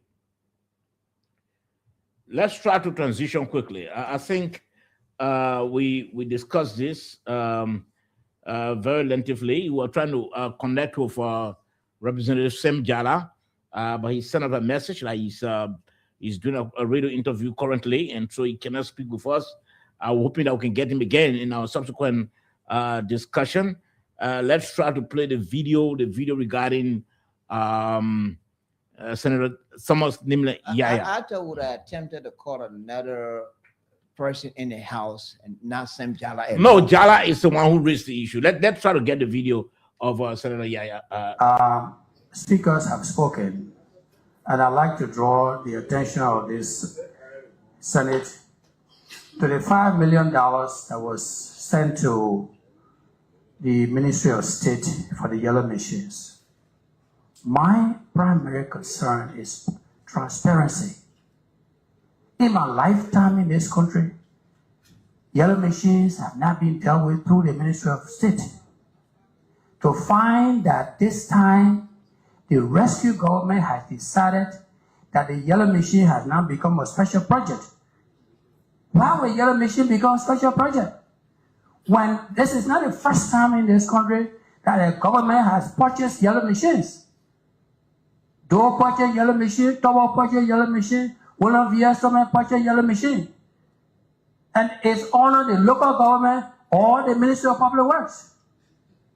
Why are we taking $5 million and sending it to the Ministry of State to monitor and to execute $5 million for yellow machines?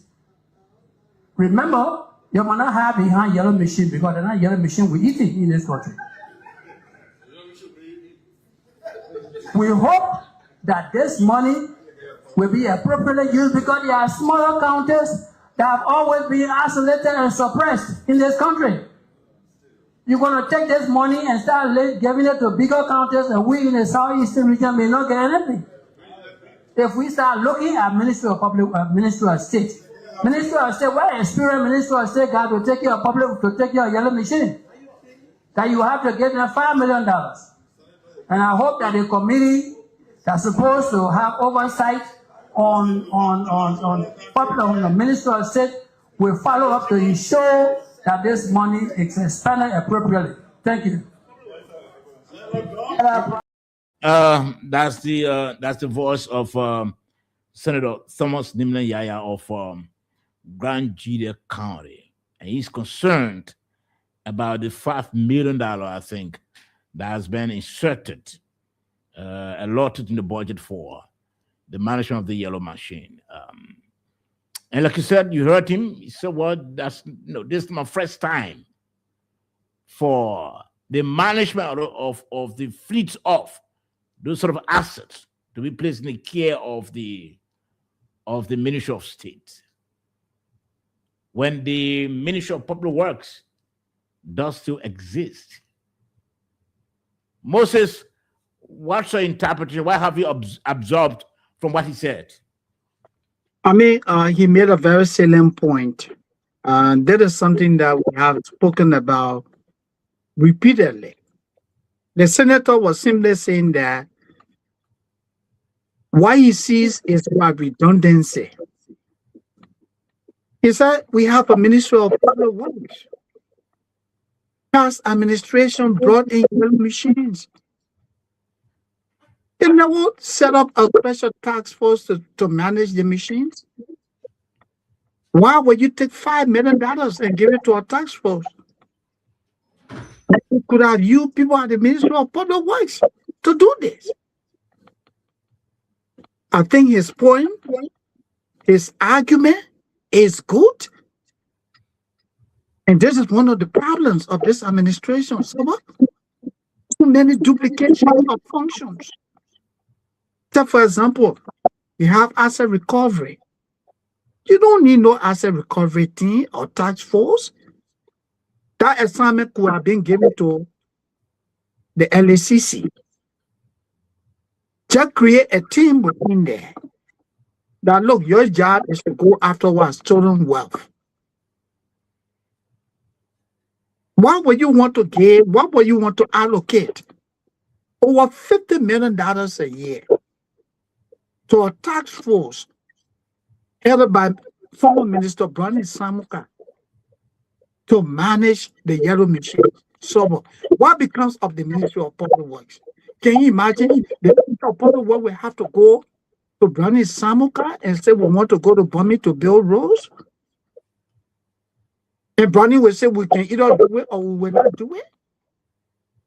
Why are these bureaucracies? This is what the senator is talking about. You're talking about a very, you're throwing money all over the place. When you settle one office, you have to recruit people. There are other recurring expenditure. That is what the senator is angry about. So, Okay, let me hold them. Dave, what's your analysis of what you heard the senator say? Well, you know, that right, so maybe one of the guys who's supposed to be ambassador now for alleged war crimes. But he has a very good argument. He has a very good argument. He has a very good argument. And the concerns you raised are concerns that many Liberian people have. Because after all, we have known the Ministry of Public Works to be the custodian of government assets. This kind of logistics. The Ministry of Public Works or the GSA. The GSA, yeah. They are always the custodians of this kind of logistics and not a committee. So it raises a lot of doubt that said, and since that time, the government hasn't been able to really provide a concrete reason for not entrusting the yellow machines, into the care of the Ministry of Public Works and a special committee to handle it. I mean, it's something the government really needs to address to convince the Liberians. But what's the reason? Like Thomas Nimina Yaya said, governments from the time we were boys, we know the Ministry of Public Works is to be in charge of this kind of logistics. So why strip the Ministry of Public Works with such a responsibility? Why? I mean, it can be considered the usurpation of the function of the Ministry of Public Works. Is the responsibility of the public. What I disagree with Thomas Nimina Yaya was that I think it's part of the comments. I think it's reckless that when I eat yellow machine, you can eat a yellow machine, but the yellow machine can make you to eat. The president made similar statement the last time. The yellow machine will be used for so many reasons that can put food on the table for people, employment, agriculture. So Thomas Nimina Yaya was reckless who have even said that he after making a good argument, you spoil it to have said that when I eat yellow machine. I think the ordinary people in the street should be the one sounding like that, not a lawmaker like Thomas Nimina Yaya. Moses, do you agree with your colleague that Thomas Nimina Yaya in fact he spoiled his whole argument when he made that statement that we can't eat yellow machine? Well, I think he was just trying to further simplify the concern which Liberians have big questions. He said we are wasting money and let us learn to manage the little we have. I think that's the message that he was trying to convey. Let's stick to what he was saying. So, does it make sense? Or it doesn't? No, it makes a lot of sense. I agree with that. It makes a lot of sense. And you know, Mr. Tagbe, we are a poor country. Every day, our leaders are traveling from one country to another, begging, begging, begging. We have the little, then we live beyond our income. That is what Senator was saying. That we don't need to throw the place. Let's live with what we have. And so let me turn it over to you. I think. Well, I think let me just come in because I'm sure shortly we'll open the lines. But we'll talk about another story. What are the House of Representatives really accomplished its mission before closing yesterday? But I think Thomas Nimla Yaya, Senator Thomas Nimla Yaya of Grand Junior County, I think he said it all. He made a very strong point. Yes, we know that the issue of those sort of major logistics, those assets, they are always in the care of the Ministry of Public Works. Those yellow machines and all of that, and so it was very shocking, to have heard, that a committee, will be set up, to put in the care of the committee. But I think, yes, it's true. It never happened before, but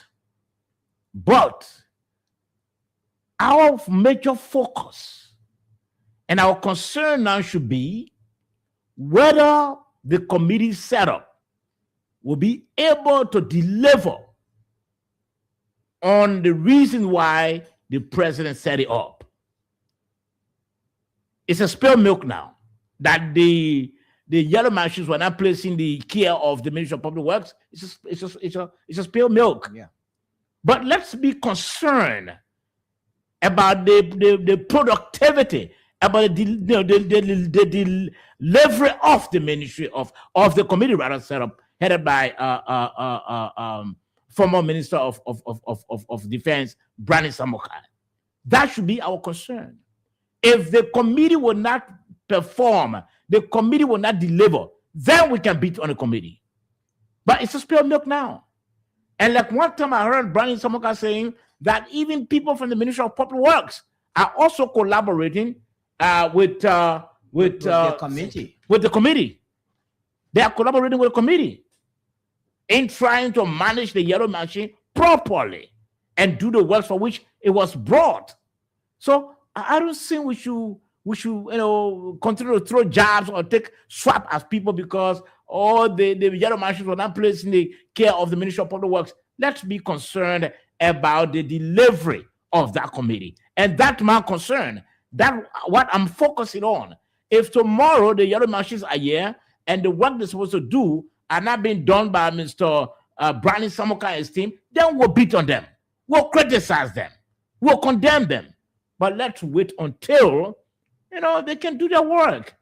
And again, let's also be concerned. And that's a very good concern by Thomas Nimla Yaya about the proper management or utilization of the $5 million of the $5 million United States dollars that have been allocated to the committee. Yes. So I think that should be our concern. But gentlemen, before we can open the lines, I want to ask this question.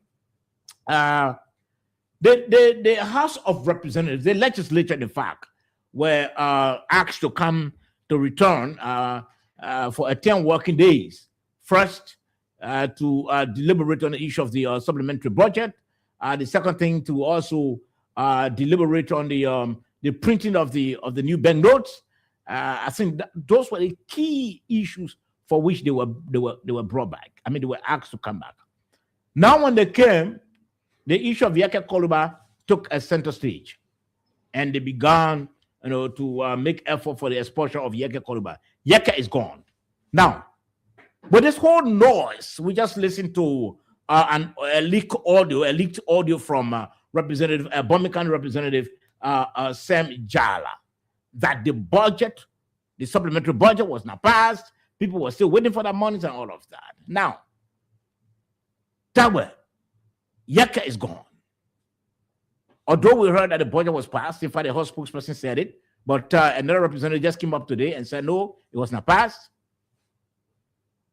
Do you think the committee, or do you think the legislature or the House of Representatives did accomplish its aim for which it was asked to return for 10 days? Let's first establish here that, as far as I do know, that one of the reasons why the president recalled the legislators was not about the expulsion of Yeke.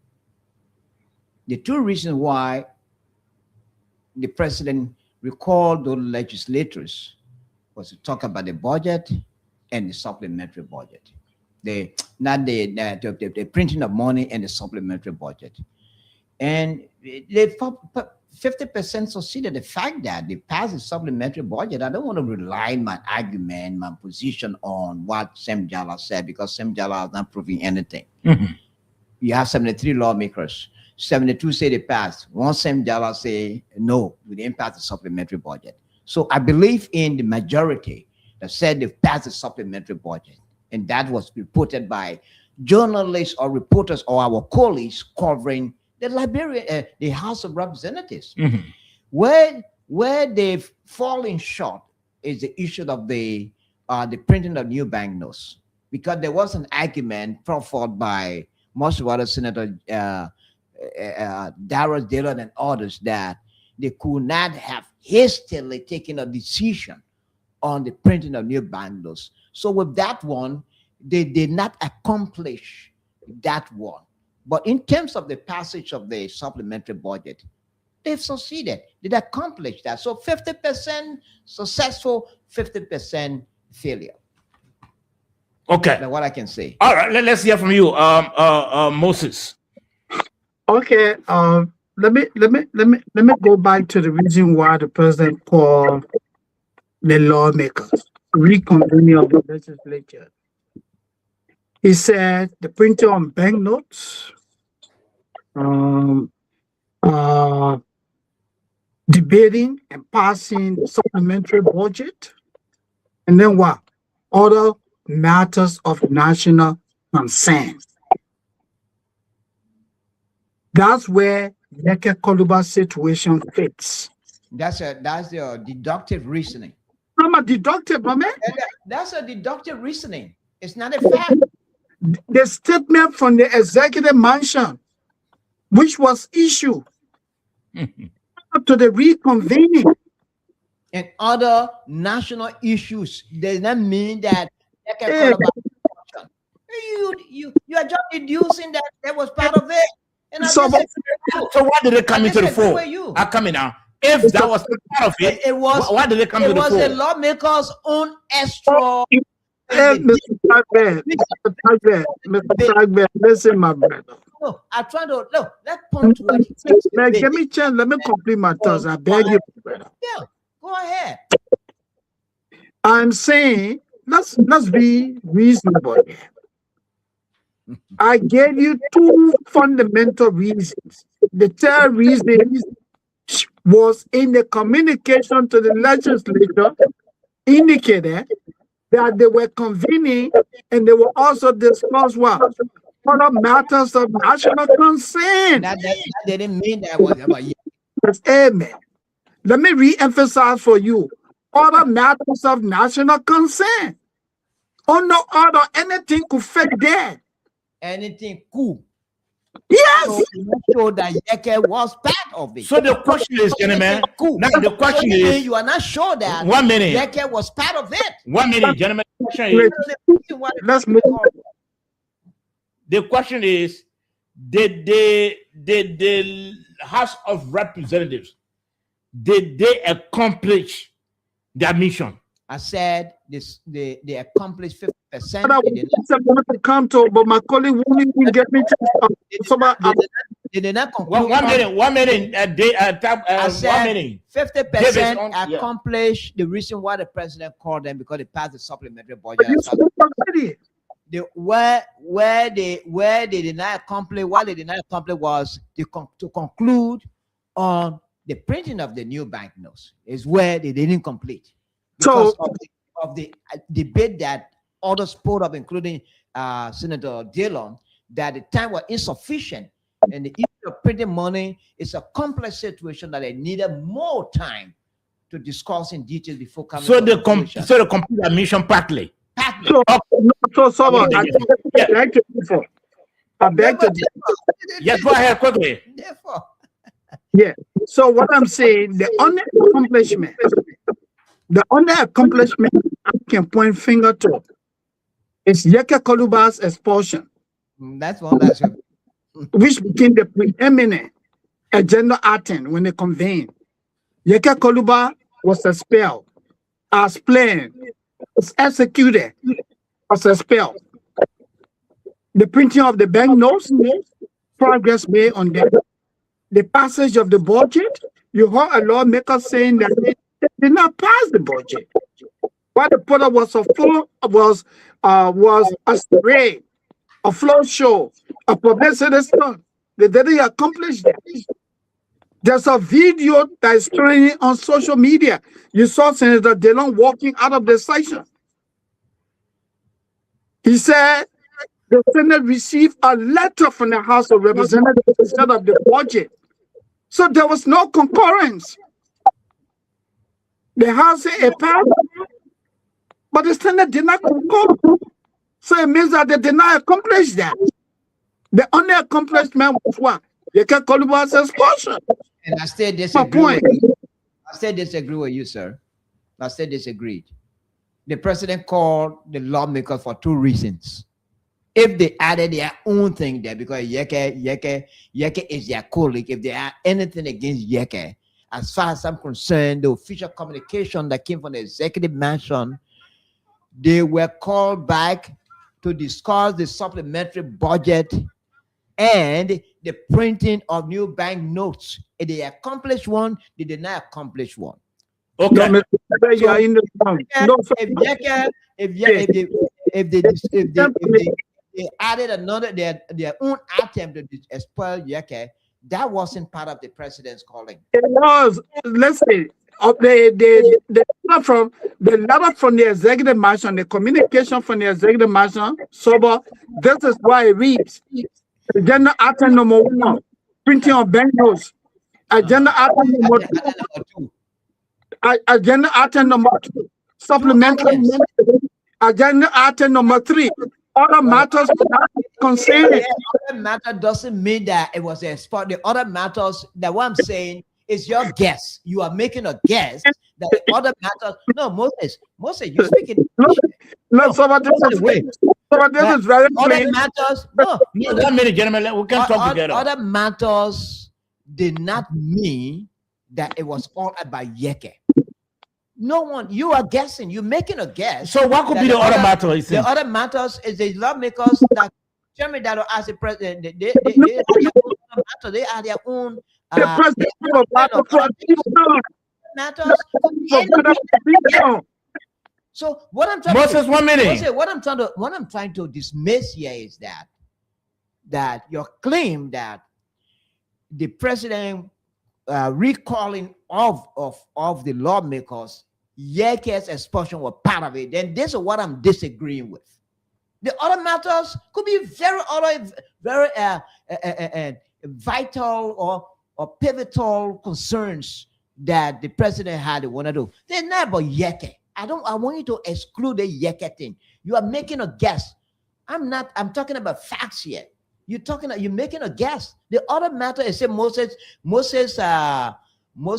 said in the United States, who determines what the other matters is? No, I disagree with you, Okay. Moses. All right, Moses, we got to open the lines quickly I to disagree leave. with you. Moses, let's It's hear not from you you. who determine what the other matters Okay, in the were. meantime, let me just announce the number, Moses, before you can make your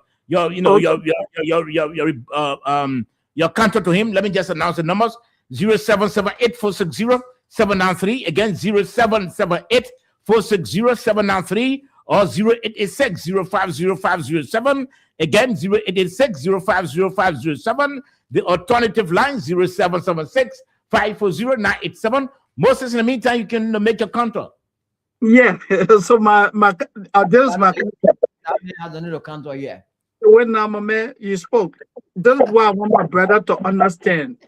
When someone say other matters of national concern, anything could be added onto that agenda. On the order, the key word is what? Order, Mr. Tagbe. I want you to understand. The key word here is what? Order. So, but what do you see on the order? Yeke Koluba Kimi. Yeke Koluba Kimi. It became what? General item number 1. That became I can't remember what the other issue were in as president. said this. That became Okay, all right, gentlemen. Can we, Gentlemen, let's just no, Moses, no, Sabwa. Can we put a hand on the executive management statement whether there was something like other matters on it? The executive management communication to the house, the members of the house, calling them back. I will post that in the chat room for you. But you were told. You say put it in the chat room for you.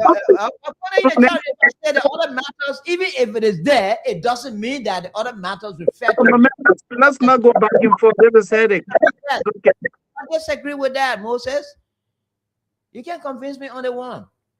We're talking factual. You're guessing? You're making guesses here? No. So, but even if you were in the executive management statement, that other matter, maybe it could be a yeke, it could not be yeke. But let's begin to take calls quickly. While Moses is trying to get out, drop in the chat room. Let's take this first call. Good evening. Let's hear from you. Good evening. Yes, sir. Let me say my name is Segunganon. I call from the JMB and J Gathering for Canada Foundation. Okay. Your topic on a discussion. I think the president invite was very clear, crystal clear to national. The issue of the supplementary purchase will highlight invite and do banks knows. More besides that, the legislature have issues on their agenda. Remember the president presented his annual message, and some lawmakers have issues that they will discuss as well. So, Moluba, who raised the issue, who lodged a complaint, he has his letter that was written to plenary. That letter was executed. So to say that if they use that movement is to discuss and having been exposed from the house means that it is executive insinuated because if that the executive complaint Okay. These issues of the legislative proceeding far from what the president requested for. Thank you. Okay, many thanks.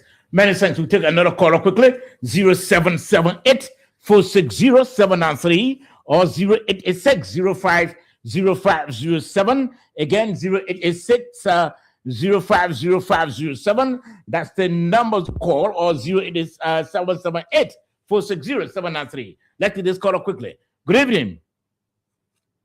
Hello. Calling from station number 2, Maserati. Let's hear from you, Damo. Well, my contribution thanks to the representative side, the lawmakers who discussed the secret session information was regular independent information. And these are guys that point the national legislature for which our president getting public.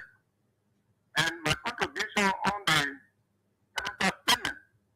The senator is prudent. Hello?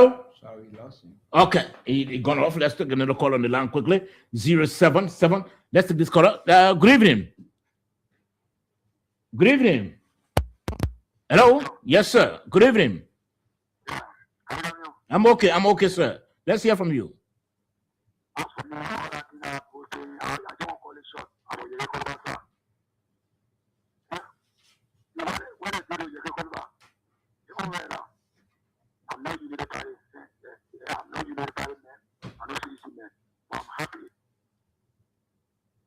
Okay, this happened.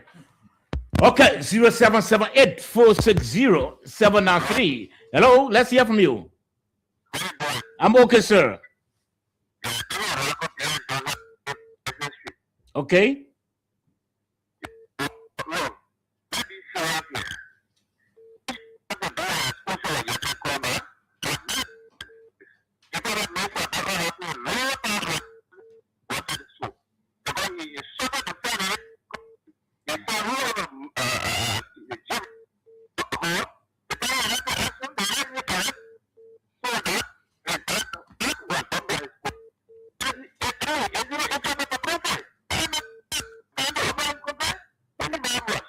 Okay, so also what we discussed was the development issue on Capitol Hill in the Senate. We understand that the investigation is being rolled out for Senator Amara Corner for making statement as releases sensitive national security issues, information rather, to the public.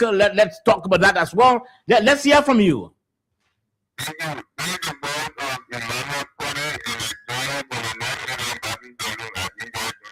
Okay.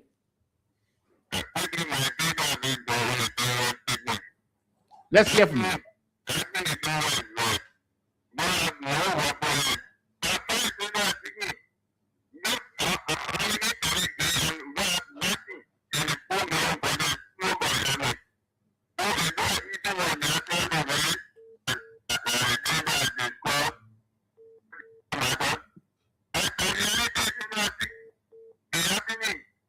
So now the question is, should a senator also be expelled like Yeke Kolba was expelled?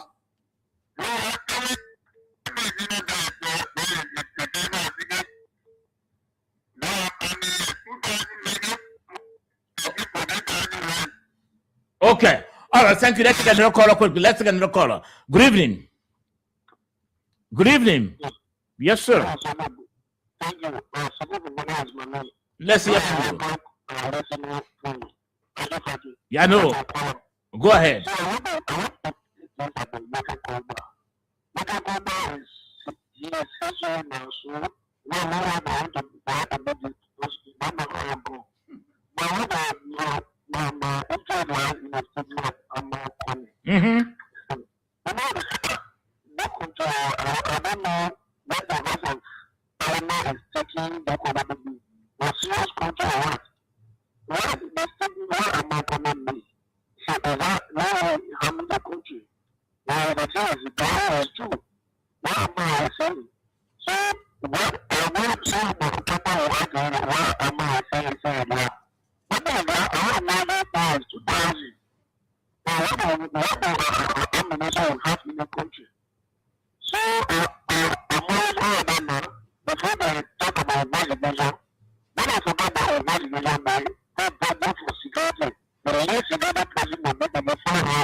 Okay.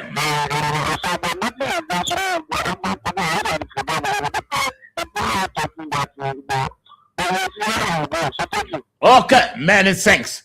0778 460 793 or 0886 050507. Let's take this caller. Hello? 0778 460 793. Let's take this caller quickly. Hello? Good evening. Oh, I thought you already landed, Chief. We got other people on the line. We can't keep you on the line just endlessly. We have to make room for other people. Go ahead. Okay, go ahead quickly now. Go ahead.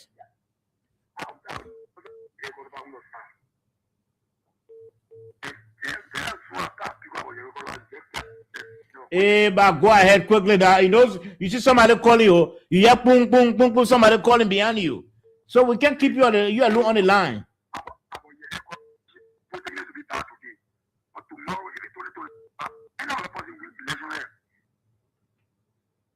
What is he saying? Okay, let's try to take another call on the line quickly. 0778 460 793 or 0886 050507. Today we've been talking about a couple of issues on the nighttime heat. We've been talking about the issue regarding the war crimes court establishment. Okay, let's take this call quickly. Good evening. Hello? Yes, sir. Yes, my time there to speak to the stand-up issue.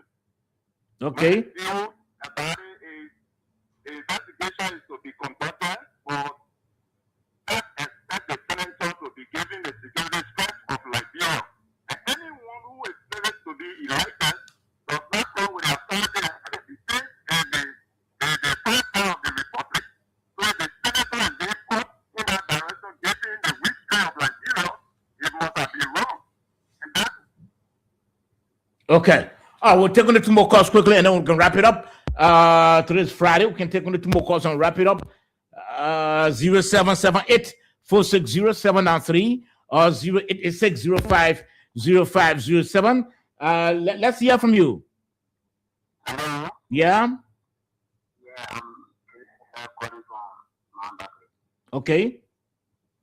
Yeah. Thank you for your discussion tonight. You know, what this time are we talking about the Corona, the Senate, all the things? It's just because we see that the senator after the president the country. And we are not a threat from the senator by senator. So if senator does something about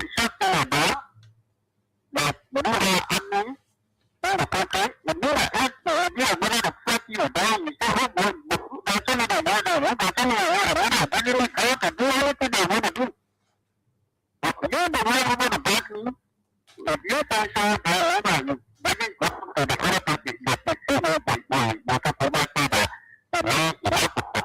Okay. Okay.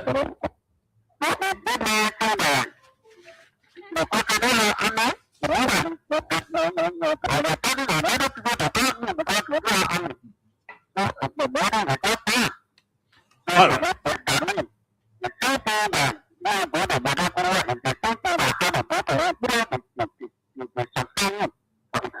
Okay. All right. Thank you. Gentlemen, we have to go. Dave, your parting comment quickly. Well, my parting comments is that it was a good show. It was a very good show. The heat was really on. And regarding some of the topics I'd like to close on, the issue of Amara Conan. Amara Conan has done nothing wrong. I'd like to close on that. Amara Conan was only telling Liberia to take precaution that if something worse than what happened at the Guinea border, it may happen in the future. So what does the government do? Start to prepare the army, equip it, augment its budget to be able to meet up with all its needs, to put it in a position of being able to defend the country. Okay. And the other issue I'd like to talk on, the president did not call back the lawmakers. The issue of Yeke Columbus expulsion, as far as concerned, wasn't on the list of the president. It was not part of the reasons the president called him back. The president called the lawmakers back to discuss the supplementary budget and the printing of new banknotes. And that's exactly what they do. They did not succeed, accomplish it 100%. Okay. Moses, your parting comment quickly. Yeah, I just want to say it was indeed a great show. The discussion was good. Like I promise you, after this podcast, I'll make sure I research the letter that we convened the legislature. 3 agenda items: the printing of the banknotes, the supplementary budget, and other matters of what national concern. It means that's anything can fit in there. It would have been preposterous for the president to say, go and remove Yeke and add that to the agenda. No. Okay. All right. Thank you, Moses. Thank you very much, Tabwe. Let's just recognize a few of some of our viewers quickly. Vinicius Junior Bay, you say, oh, you've been watching from Nuku Town. Ophia S. George, been watching from home. Ambassador James Bill Creighton, didn't say from where. Downtown Weir, didn't say from where. Pew Jason Noso Henderson, didn't say from where. Imaya Bro, been watching from the USA. Clara Kuju Mala, didn't say from where. Flexible General. Jay Ansu Coleman from Clay Street, been watching. Bombi County. Jeff Comote from Nuku Town, been watching. Abraham V. Yan from Gardnersville, Hilton Wulajedo. From Greenville, Greenville City, Sano County, midfield Deco, didn't say from where. Ibrahim Carter, didn't say from where. Well, we can call all of you. Until then, Sabo George is my name. Thanks for being with us through the whole week. We'll be back at God willing. That is on Monday. Until then, have a pleasant weekend.